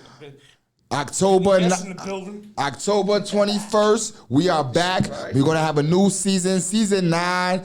Me and Chris is going to be hosting. I might have What's up? I'm going to have a couple of the Vandal Hour guards and goddesses no. co-host. You know what I mean? So it's on. So Sipha, how you doing, man? I'm good. I'm good. I'm good. You know, I've been better. I've seen better days, but I'll be all right. Everything, you know, for the most part, everything will be all right. Yeah, we was talking before the show and shit. You know, Sipha been hanging out with me since about 5:30. Word. Yeah, the Vandal Hour. Tune in. You heard? He been chilling since about 5:30. I got here early. Ain't nothing wrong with Oh, you that. got kidnapped. You got vandalized. You got vandalized by man. You got kidnapped. Yo, ain't nothing wrong with that because I'd rather them come early than come late. Facts. You know what I mean? So, yo, Chris, can you fix your chair? Raise your chair up a little bit. I apologize. No, it's all good. We got this. So, Sipha, man. What's good? I'm not going to go by what I have here. We was talking outside of the show, so I want to get your perspective on certain things, man. How you feel about what's going on in the Bronx right now when it comes to this GRAFF shoot? 2022, October 7th. Yeah. I mean, there's a lot of. It's good. It could be better, but it's good. For the most, you know, you got a lot of dudes coming in from other boroughs and shit, doing it up. But, you know, for the most part, you got a select few that I think that are keeping the Bronx alive, so they know who they are. If you could choose lines in the Bronx between the 2 and the 5, the 4, the 6, which one you going with? I'm going with the 6 line, bro. That's my line all day. 6 line king. Come on. Come on now. Now, we was talking about the 6 line, man. What part of the 6 line you think is the most poppinest part of that line? From what stop to what stop? As soon as you go over the Bronx River, like, that's like, what is that? Like Elder, from Elder down is lit. But I mean, mainly from Zariga down to the way to Whitlock is caked up. Yeah. You know what I'm saying? That's a fact. That's a fact. You know that you're shop for the 6 line, Chris? Yeah, I know about the 6 line. We was talking about it earlier. I was having, you know, I'm getting old, so my memory's not so good. I was confusing the 4 line from the But yeah, man, if you could say from the 6 line, who are some of like the most famous riders that came out of that line? Famous riders from the 6? Yeah. That's a good one. That is a good one. And we talked about this earlier also. So I know who they are. I just don't know where to begin. So I mean, okay, famous riders from the 6. Jay Nice, Yes 2, Cash 3, He's all the TFS dudes, Ant 2, Aim 2, Jobs, Way. Don't hit me on that one, fellas. I don't know if y'all cool or not still, but nah. Yo, Esteban Uno in the building. I see him. Steve-O, what's good, my brother? What about Osby? Osby, yeah, he did his thing. He definitely crushed it. But like from my era, it's like Meth, Milk, Cash, and Ringo. Like even TD even had the 6 on Smash at one point. That's a fact. I mean, he still kind of does. Now that you speak of, you said Meth and Milk, right? If I'm not mistaken, yeah, Scene, Duster, No Tack. One of them is related to a female graffiti writer. I don't want to say her name because I don't want to make no connections. But if I'm not mistaken, Meth has a sister who I interviewed before for tags and hash. I forgot the name of the fucking article. That's all right. Tags and hash. I interviewed the sister, was actually interviewed, and I believe her brother is Meth, if I'm not mistaken. That's a lie.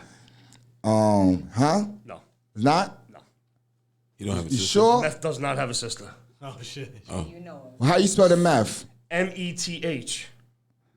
Yeah, if I'm not mistaken, it might be Della. As far as I know, no. Della's. I don't know. I believe her brother name is Meth, and they both in the Bronx. If I'm not mistaken. I don't know. Yeah. He's our age or what? or older? Meth is a little older than me, a couple of years older. Oh, than so me. that might not be him because she's younger than me. Yeah, no. But she has a brother who writes, tags up. Della has a brother who tags up meth also, if I'm not mistaken. I don't want to say that's the same one, but she has a older brother. Oh, wow. Yeah. So What now is I'm wrong? looking at my comments, and my man Bill Ding, my boy Guest from the hood, he said, "Yeah, Nero BGK. I forgot about Nero. Like as we're Oh, going back true to indeed. Nero. Ooh. no. There's so many Neros, but Nero was a 6-line hitter in the back in the day. I forgot about Nero. I was really good friends with Nero too. What you call it? Did that line dirty too? Shout out to Knobs, Yeah, Knobs did the line dirty. who was on the show. Menos did the line dirty at one point. True indeed. Menos lived on the 6 for a little while. Menos did the line dirty. Seam did the line dirty. Seam and Sice KBC. They did the line dirty in the early 2000s. I can't forget Jess, Jewel, Talk, and all the ODK dudes. They did the line dirty. They did. Back in the 90s, those dudes had the 6-line on Smash. Aside from like Jay Nice and INE and No Tack. Nice meeting you. You know what I'm saying? Those are the dudes that had the 6. You know what I'm saying? It was Jay Nice, like the originators. Right. Jay Nice, INE, No Tack, Omar. He used to do a bomb.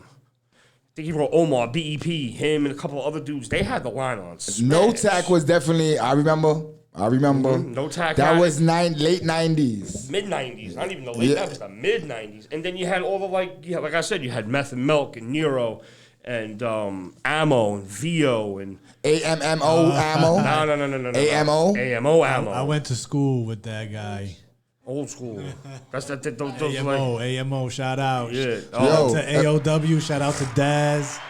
Yo, if I'm not mistaken, we interviewed one of the Ammos on the Vandal Hour. Probably AMO. I forgot which one. I think we interviewed the 5MH one.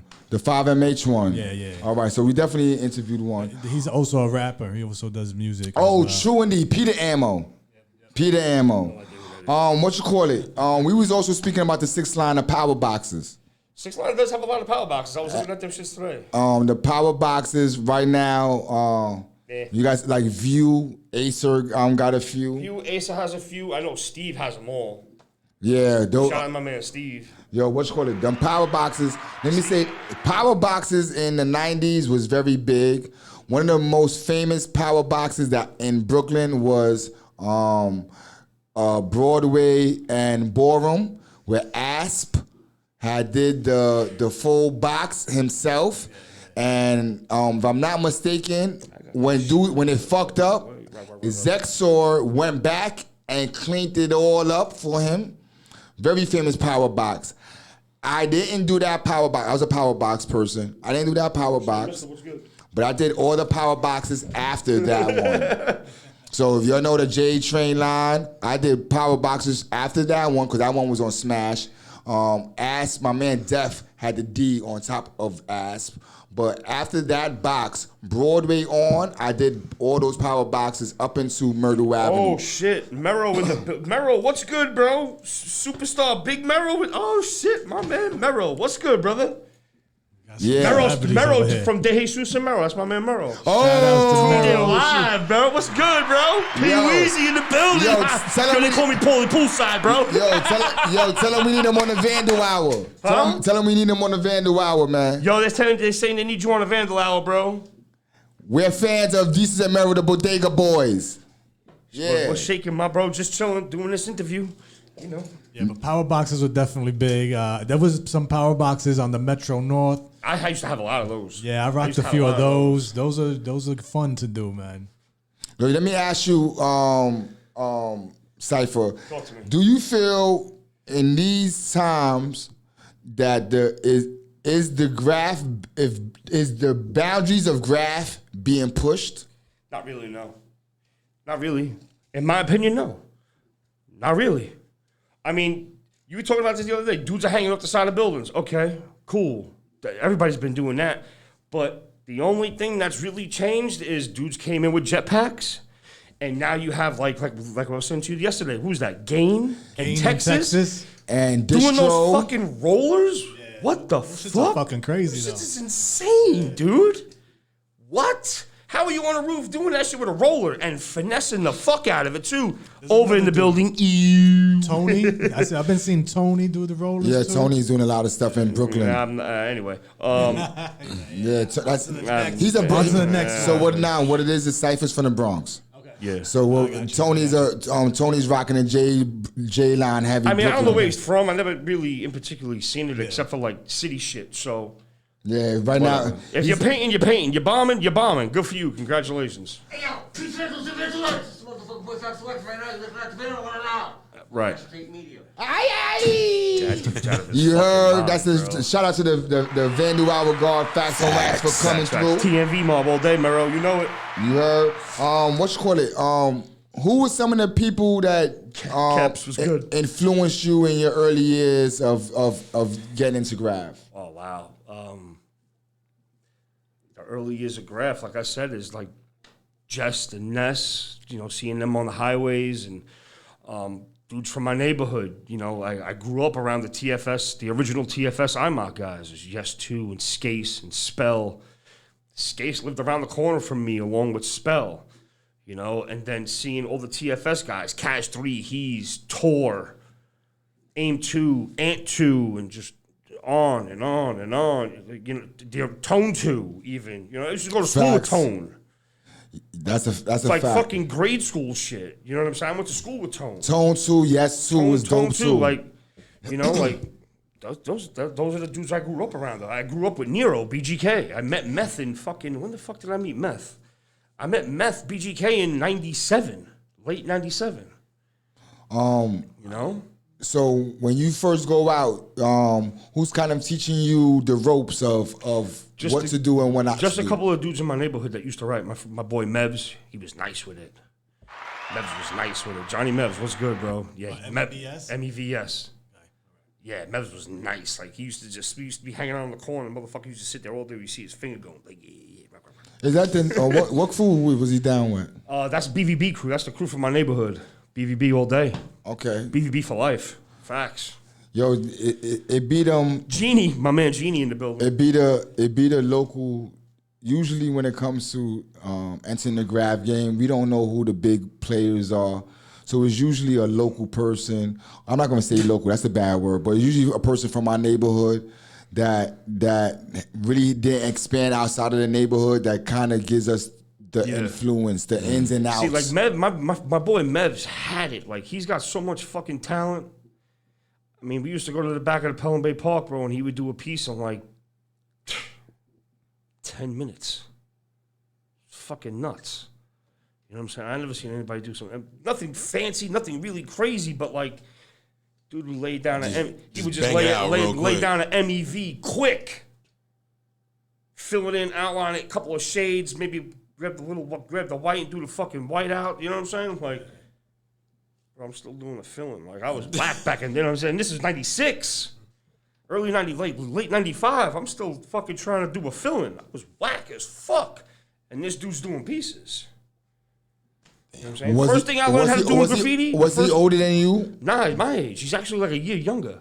But the first thing I was taught in graffiti is how to catch a tag.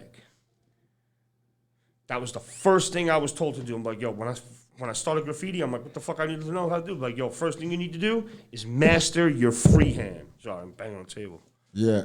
Learn how to write your name first before you can do bubble letters and outlines and shit. Right now, it's kind of dudes out there don't even know how to catch a tag. It's kind of backwards now.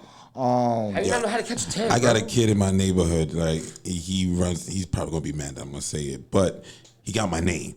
So he's running around Swifty, and he writes it in script. And I'm like, yo, bro, stop. There's Stop. two of them. Swifty. No, There's that's not- Swifty and then there's He's Swift. actually writing it in Yeah, cursive. two different That's pretty ones. dope. No, I feel you, but it don't look Facts, Mero, that great. facts. It don't look that great. And I'm like, Well- I give it up to him because he's ballsy. He's everywhere. I got you. You want to be known. The lost art of tags. Yeah. It's my name, though. My name is Swift, and you run around Swifty, and you know how many people come up to me like, yo, bro, you running around tagging? I'm like, well, I'm in my 40s. I'm not going to be running around tagging. I'm not going to start now. There's No. people in their 40s running around tagging. Not starting, I though. love catching tags. But wait, not starting. You're not starting this journey at 40. You nah, got hell exactly. no. This is what I'm saying. What the fuck? So that's why No. I'm looking at people. I'm like, nah, I'm a DJ, bro. You're not gonna see me writing up on. I'm just like, I know people who started smoking crack in late in age. That's going on right now. Right, yeah, I don't know if y'all don't know, but it has. y'all doing smoking crack? Crack has made a comeback. Hey, everybody out there, crack is whack. You heard? You know what it is? Crack is the only. down with dope. This is my theory. Crack is the only drug that you can recook after you buy it from someone and take whatever impurity that's in it right out. With that? dope, Crack? you can't uncut it. Right. You can't uncut it. So with crack, you could buy it off anybody. He said coke. Okay. You put that Yo. you put that with you cook that and you can cook the impurities out. You know what I mean? So I think that's why it's becoming one of the. No lie to you, I'm from the projects. No problem. 10 years ago, you had like 4 crackheads. Now it's like it's getting back to The 80s. no lie to you. You hear me? say You everything hear me that- say that's it. You hear old me is saying new it again. now.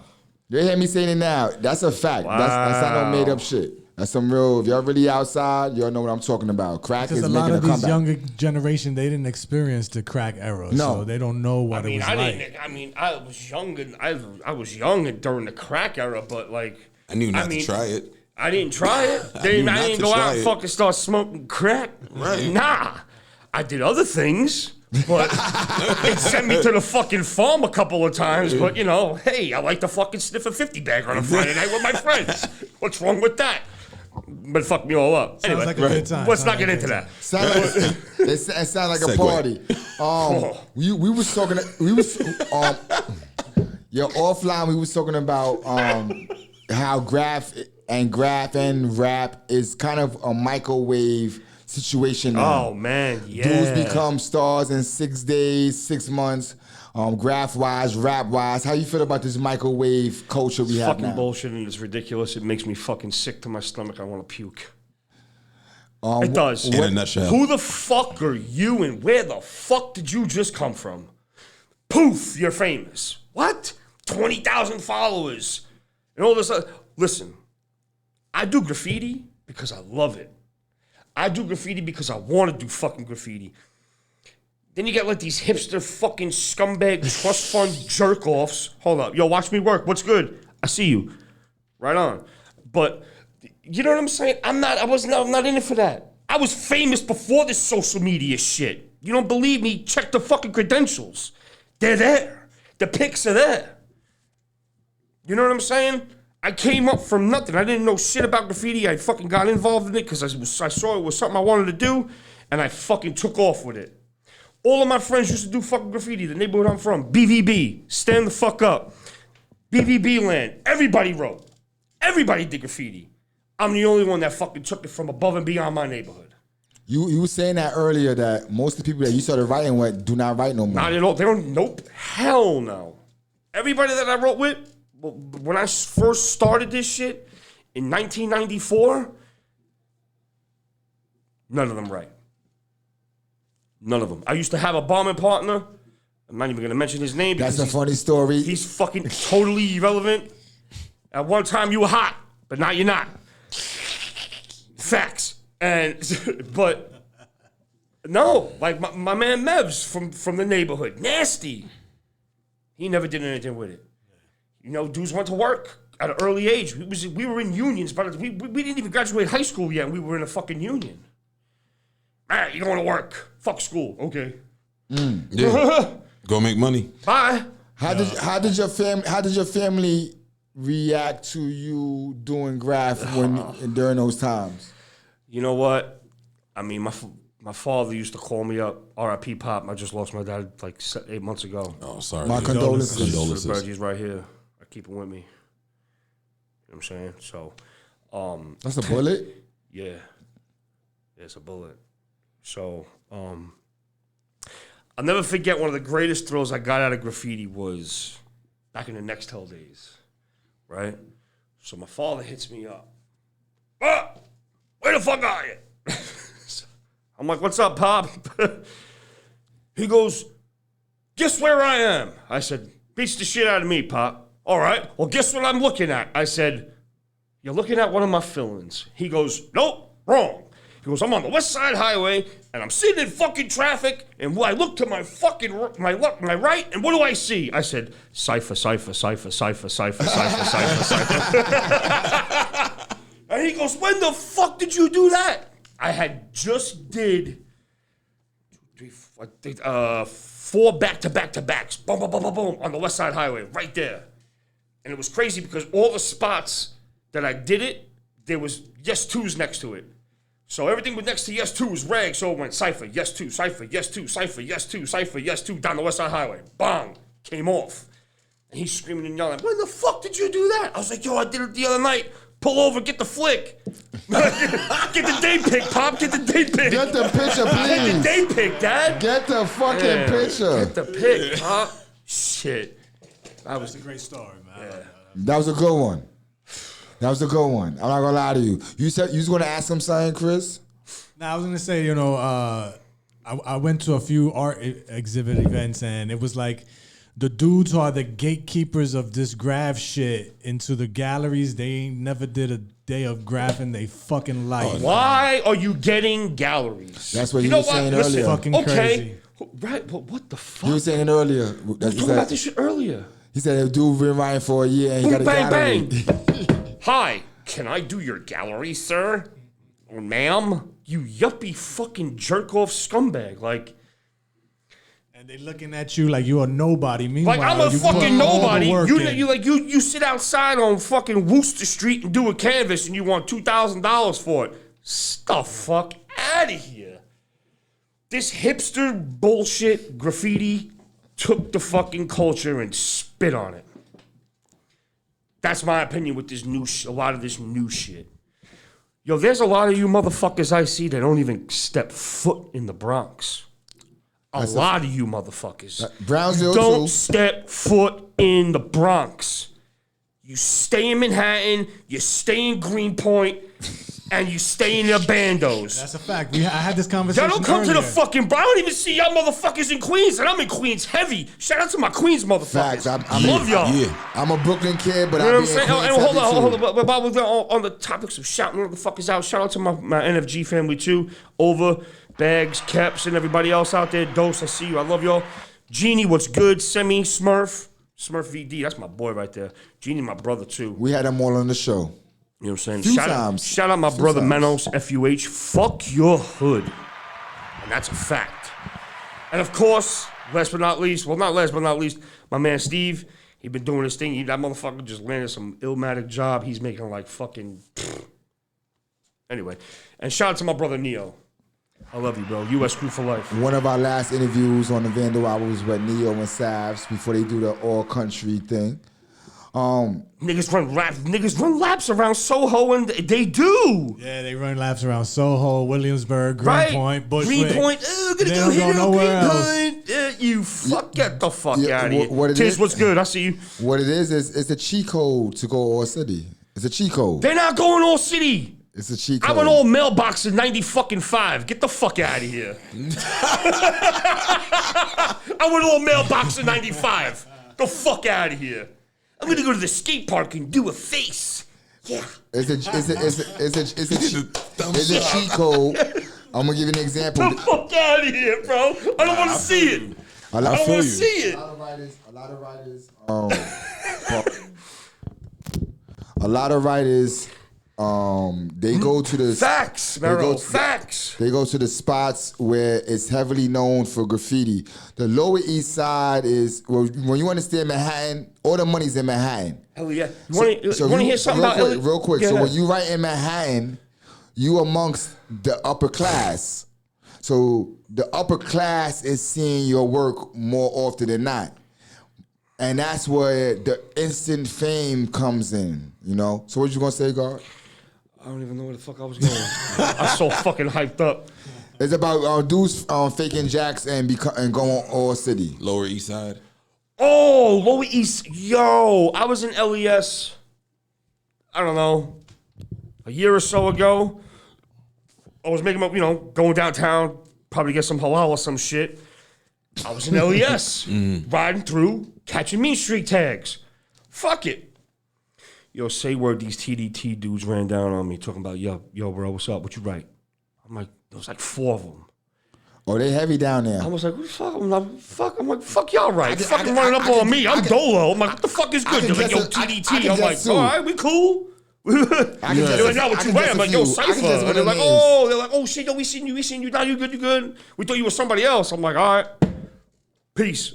Yo, shout out to That's my crazy. TDT dudes. Yo, but that was some Seven crazy shit. They ran up on me. Sev, that's one of the crazy Vandal Hour interviews with Sev, TDT. Big bags and hipster tags. Whoever was there, that's when the girl screams out from the background, "You're the feds, why you asking so many questions?" Oh, yeah. That was live. Yo, When that he happened. said, yo, dude. That was That's live. crazy. Shout out to I remember Sev, that. TDT. Yo, shout out Sev, TDT, and the whole TDT crew. That's the I had that one on counter with y'all one night. That was cool, though. We good. TVT crew? No, TDT. I am TVT. Shout out Justin S, TVT, Bone, Aloe, Sos. Aloe, where did you go, bro? You fell off the face of the earth, dude. My boy Sace was down with TVT. Shout outs to Sace. yeah, true indeed. SAES. It's from the Bronx. And Bear. Shout out to Bear.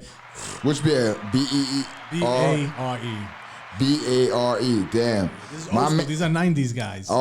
My man is Bears, Y-N-N. Beers. B-A-R-E-S. Oh, Bears. Oh, yeah, I seen Bears up. I definitely. That's the got a nice OG. style. Got a nice style to it. That's the OG. TNS, YNN, TBR. If I'm not mistaken, that's his crew, TBR. Yeah, Bears, that's my OG. My man Mecca. Shout out to Mecca.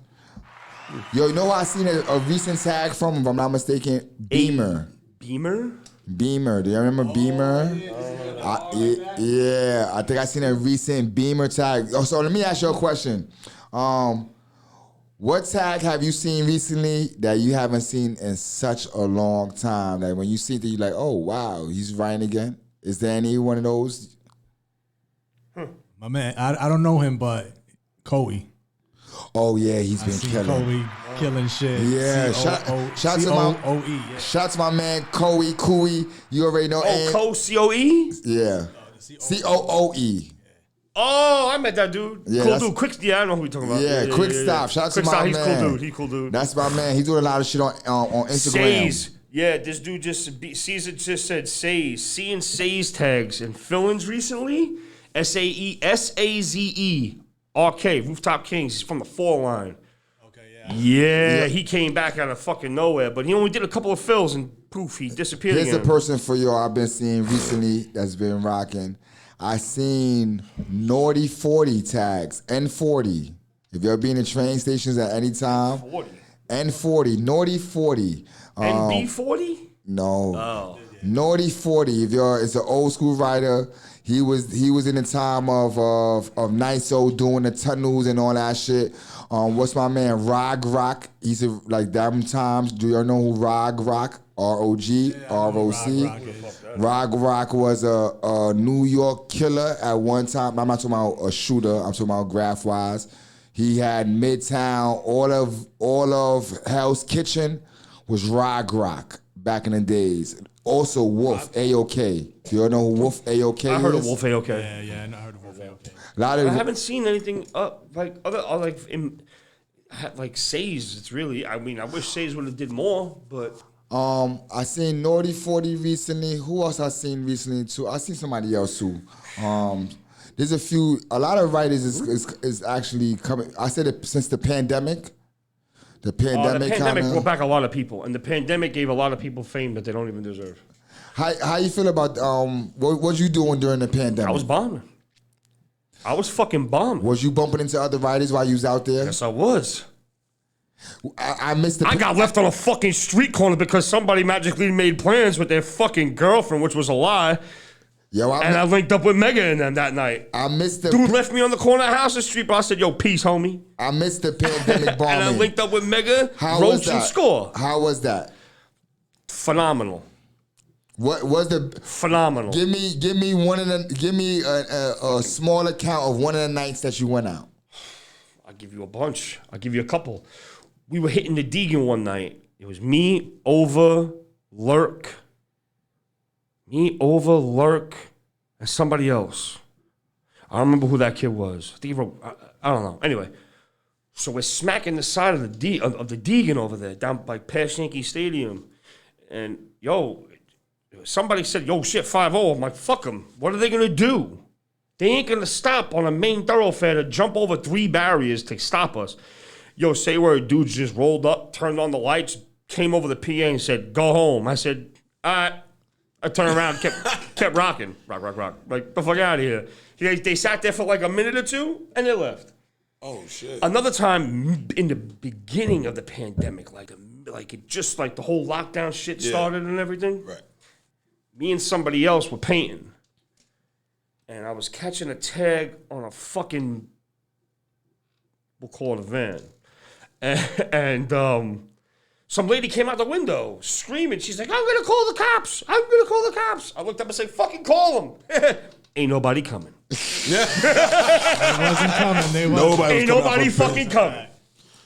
And that's the same that I linked up with Meg. Mega hit me up. Shout out to Mega T2B. Facts. Who's on the show? That's my man right there. Cool dude right there. So Mega hit me up. He's like, yo, where the fuck you at? I was like, I'm wherever the fuck we were. We were like in those weird blocks of Manhattan. I'm like, I don't fucking know. This is where we at. He's like, yo, we coming over the bridge. Let's link up. I'm like, I got 30 fucking cans. Let's roll. Let's do it. I bet. Dude, was like, I gotta go home. I got plans with my girl tomorrow. I'm like, you're a fucking liar. You told me you didn't have no plans, and now all of a sudden you're changing up on me, bro? Shook. I was like, yo, take me right. You got shook. Shook daddy. Remember we said that shit earlier? Shook daddy. That is the word for tonight. Yo, Shook daddy. dude, I was like, yo, I call up Meg. I'm like, yo, where the fuck you at? He's like, we just came over the bridge. I said, I'm on Houston and whatever the fuck I was on right there. I was like, I'll be on the corner. He's like, we'll be there in a couple of minutes. Peace. I got a dude's car. He's like, yo, where you going? I'm like, you gotta go home. You got plans with your girl tomorrow. Bye. I jumped in with Mega Rochen's fucking score and we fucked shit up. You know what I'm saying? Yo, did you run into any weird shit happening out on the streets during the pandemic? Because when I was out, I ran into weird shit. I ran into weird shit. No pandemic. I would turn down like a dead block and there'd be like 100 motherfuckers just partying with their fucking cars, playing music, smoking hookah. And here I am doing graph, and they're like, what the fuck is crazy this white boy? Shout out, yo, Funk, what's good? I see you in here. He said, crazy white boy. Shout out to Funk, who was also on the Vandal Hour during the pandemic. Yeah, but like, I mean, I seen a couple of, nothing serious. Like, no crazy parties. Like, I've seen some fucking weird ass shit, just in general. I'm going to say this. Fucked up shit. During the pandemic, we was throwing events. But during the pandemic, you gotta remember something. A lot of people weren't out. People was like, most people wasn't out. They were Most not people out. wasn't out. You know, people too. Oh my god, that's a fact. Stay the fuck Remember up. they try to institute the Rock, damn curfew. You gotta be in by 9. Nobody listened. Nobody listened. I'm gonna tell you this. You know what was the biggest loophole with that? Just take your bike out. Delivery. And that's it. And you can ride around. Yeah. And if you media, yeah, there was no shit for media either. No, and at one point I became an essential worker. And I'll never forget the day I was going over the Tappan Zee Bridge, right? The old Tappan Zee there. Facts. You hit it. So I'm going over the Tappan Zee Bridge because I worked in fucking Nyack. And I got pulled over by state troopers. They're like, what are you doing? Where are you going? We're on lockdown. I'm like, going to fucking work. Where the fuck are you going? Why are you pulling me over? I mean, it was kind of eerie because it's fucking 6 o'clock in the morning and there's nobody on the fucking road but you. Yeah. That's some weird shit. That was some eerie. It is. Did you ever see some weird shit? Me coming over the fucking Tappan Zee Bridge at 3 o'clock in the afternoon and there's nobody around me. How about this? Just stop and get out. That was fucking weird. I was waiting for the G train, right? During the I worked the whole pandemic, but I waited for the G train. Do you know I was the only person on the whole train? I believe it. I believe it. Yeah, I've experienced that a few times. I was running deliveries. I was selling edibles and you know what I'm saying? I was running around. So I'm riding my bike and I'm literally going down Park Ave and I'm acting up like it's the Batman scene when he just hanging out the window. And I'm just riding. And I'm like, yeah, just making noise. I was just like, there's nobody outside. Nobody. Like, I'm talking about I rode 10 blocks. And I'm just looking down. I mean, I almost killed myself 3 times because apparently it's an art to hold your phone and ride. Bro, you don't even ride with no hands, bro. No, I veer. So, I started veering, so I was like, "Oh no, let me." Car real quick. Oh yeah, all day. How about this? There was no cars on Park Avenue. Yeah. There was no cars parked. It was scary. empty. It was like you saw like a black Jeep somewhere, and okay, feds, and then maybe a cop car somewhere. But then I'm like, oh shit. Don't let nobody just walk outside because you could get mugged, and by the time someone even thinks to help you, they won't come in for nothing, bro. They're gone. It's a wrap. It's a wrap. Yeah, it's a done deal. You're done. You're done. The pandemic was crazy. I want to say we was throwing weed events. I was doing a lot of crazy shit during the pandemic. It was like mathematics time in New York City. So I'm not going to say I was going bombing because I wasn't bombing. But I did another form of art during the whole pandemic. If y'all follow me on whatever place I was on, you might have seen some of my work during the. I was writing messages during the pandemic. I did some bombing too. Some of my stuff actually made it to different things, platforms. Man. Yeah, I don't want to say the names because they didn't know who I am, but just say this: one of my shits got like a high amount of views. I was doing messages, man. I was kind of like, talking to the world through my way. And it was kind of groovy that I didn't have to see nobody, be around nobody. I don't like looking over my shoulder when I'm doing stuff like that. So I'm from that time. I don't like looking over my shoulder for that. Yeah. That's no way to live. Yo, let me say this. When I rock, I don't write graffiti no more. Crickets on that one. Yeah. Oh. Right, literally. Shit, I don't write graffiti no more. You see me showing my I'm face. in this shit. You see me showing my face. I'm Yo, Bags, holler at me, bro. I'm going to tell you what my tag is. My tag is Ant Rockster. Ant Rockster. Ant Rockster. My name is Anthony. So Ant Rockster, a.k.a. Mathematics. My tag is Mathematics. So, yeah. Shit. Now I'm fucking with y'all. I don't write graffiti though. So, yo, I want to get ready. I want to like a film after this. What's good? Yeah, I want to get ready to close out.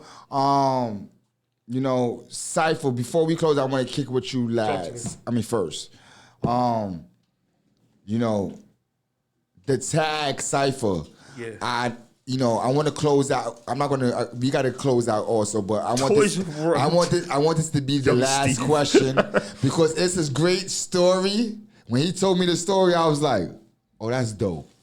Oh, okay. Tell me how you came up with the tag Cypher. So it was late '94, give or take, probably like the summer '94, and me and all my friends are hanging out. And everybody's like, everybody's doing graffiti and shit, like on paper and shit. And one of my friends at the time was like, yo, I got a new tag. I just came up with it. I was like, oh, yeah, what is it? He's like, yo, Cypher. I was like, yo, that's a dope fucking tag, bro. I was like, yo, let me write Cypher too. He's like, yeah, go ahead. So we're all sitting around catching tags, in fucking notebooks and shit. So I catch a tag, SIPHA 2. I was like, yo, check it out. I showed my friend. It was whack as fuck, but, I showed my boy, I'm like, yo, check it out. And he's like, no, you spelt it wrong. I'm like, fuck you mean spelt it wrong? He's like, I spell it like this. I'm like, well, I spell it like this. And I was like, so I guess that makes me Cypher 1, 2, 3, 4, and 5. And he was like, guess so. And that was it. And I just fucking ran with it. And he actually wound up writing something else. But again, my friends didn't paint. A lot of them, they did, but they never went outside the neighborhood. Yeah. Right. You know what I'm saying? Like I said, we got into unions fresh out the gate, high school, graduate or you didn't graduate. You go to work. Yeah, facts. Done. Fucking, okay, union. Pick your fucking union. You want to be a carpenter? Right. You want to be a painter? You want to lay brick? You want to be a laborer? What do you want to do? Make up your fucking mind. You got to the end of the day tomorrow. Let me know what union, and done. And okay, by the next week, you're on a fucking job. You know, that's how it went. And I miss those days. Yeah, I miss those days. You was able to get work. You was able to get work shit off the bat. Right. You know, and now they want you to have papers. Not even papers. You gotta be certified in so much shit. I mean, I was in the union. I was a union painter. I was a union roofer and a painter. Oh, that was just right up your alley, bro. He's like, oh, I'm coming back over the here. The roofing. Let me get a couple of these buckets. I did the roofing. The roofing was cool. But when I got into painting years ago, bro, that shit was a cakewalk, dude. I'm like, yo, like I paint. Right. I'm telling my bosses, like I have my own business on the side. I'm like, yo, I've been painting since I'm 15. Like, I know how to paint. Like I'll smoke these. I love painting. You know? Like I love painting. Like painting rooms and stuff. Like, rollers. Give me a fucking good roller and a fucking good 3-inch brush, bro. Yeah. I'll paint this whole motherfucker. I came home. I came home from prison. I was definitely on the paint gang, and that definitely was something I enjoyed myself. But I want to say this, Cypher, I appreciate you coming through. Of course, thank you for having me. Hanging out with the Vandal Hour guards. I finally made it to the big time. That's a fact. Yo, thank you, brother. I know your travels is going to be a deep travel. Don't go nowhere, but I know Yeah. your travels is going to be a deep one. That's going to be so a doozy. I want to send my blessings with you on your travels. You know what I'm talking about. Yeah, so, I mean, a lot of people do know. I will be taking a vacation for a little while. So we want to. I'll be back. Yo, I'm going to actually give you the address of the our shit, so you could send any artwork. Yo, let me just say this: we communicated with a few writers from prison. True story. I got a letter from. We just talked about it before starting the show. Shout out to him. Shout out to my man. I'm going to say his name. Shout out to Scant RTD, man. Oh, you know what I mean? I know he hates me for no reason. But shout out to him. I just found his letter that he wrote to me, original letter that he wrote to me, that caused a lot of friction amongst people, but he wrote a letter to me. This is before he was mad at me. Shout out to Scant RTD. Know why I'm saying that? I don't hold no malice towards no one, no ill intentions towards no one, number one. Number two, a nigga in prison, you dig? That is hell. I don't need to say nothing to you negative. That experience is negative. You know what I mean? Facts. So hold your head. Thank you. Hold your head. Stay on point. Stay dangerous. And you know what I mean? When you come out, you will be on the Vandal Hour. I want to interview you. You have a dope history. Thank you know, you wrote with Seuss and them and all that shit. So I respect your handle. So you know what I mean? So yo, me and Chris will be back. Mr. 13 will be back in October, towards the end of October, with a new guest. I hope Swift, Facts on Wax, Yes. Sinatra. Shout out to E. Sinatra, who couldn't make it. I hope they be my guest co-hosts every once in a while. We hope to have the Vandal. They're not going to be the host no more, but they're going to come in. Hopefully, I have one of them at least. Every episode, I have someone here sit with us, just to kick it, man. So, shout out to Swift. Swift, you got any last words you want to say, man? Just want to say thank you. Thank you for having me come through and you know, having the Vandal Hour and be able to be a part of it. I'm What you got definitely gonna going come back. Shit, work. Just work. I'm at the strip clubs. Can people check you out? Any strip clubs that's So if y'all want to come check me out, I'm at Rick's Cabaret 3 nights a week. I'm there Tuesdays, Thursday, and Friday. Then you can find me at Spearmint Rhino on Saturdays. You can find me at Show Palace on Sundays. And then I'm also at Vivid on Mondays. So yeah, I'm out there. I got that ass in the TVs. I got the ass in your face. Yo, I was about to say, your jobs all revolve around ass. Great job. You guys made it. All ass. Yo. Yo, we're gonna call him the ass man from Seinfeld. That's me, Senor Ass Culo. man. Señor culo. Word. My Culo. son staring around. My man is King Culo. King All day, man. That's funny Word. shit. Mr. 13. Mr. 13. Hold on, shout out to my girlfriend. I love you. Thank Yo, you. shout out to my man, girl. Yo, Mr. 13, you got love you, babe. what you got going on? Where can they find you?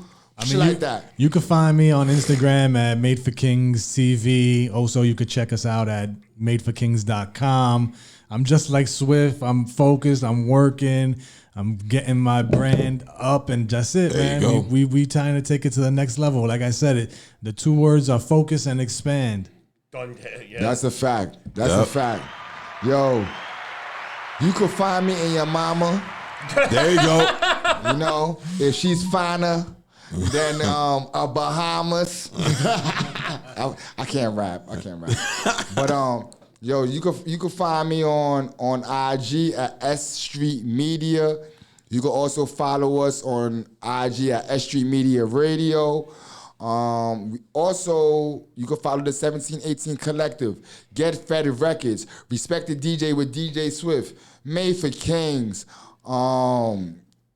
So many outlets that we have. Follow us, support us. Jesus. We on IG heavy now. Word. We're not just posting anything no more. I'm going to tell you. You heard the fact. The Vandal Our God Facts and Wax. He reprimanded us on air.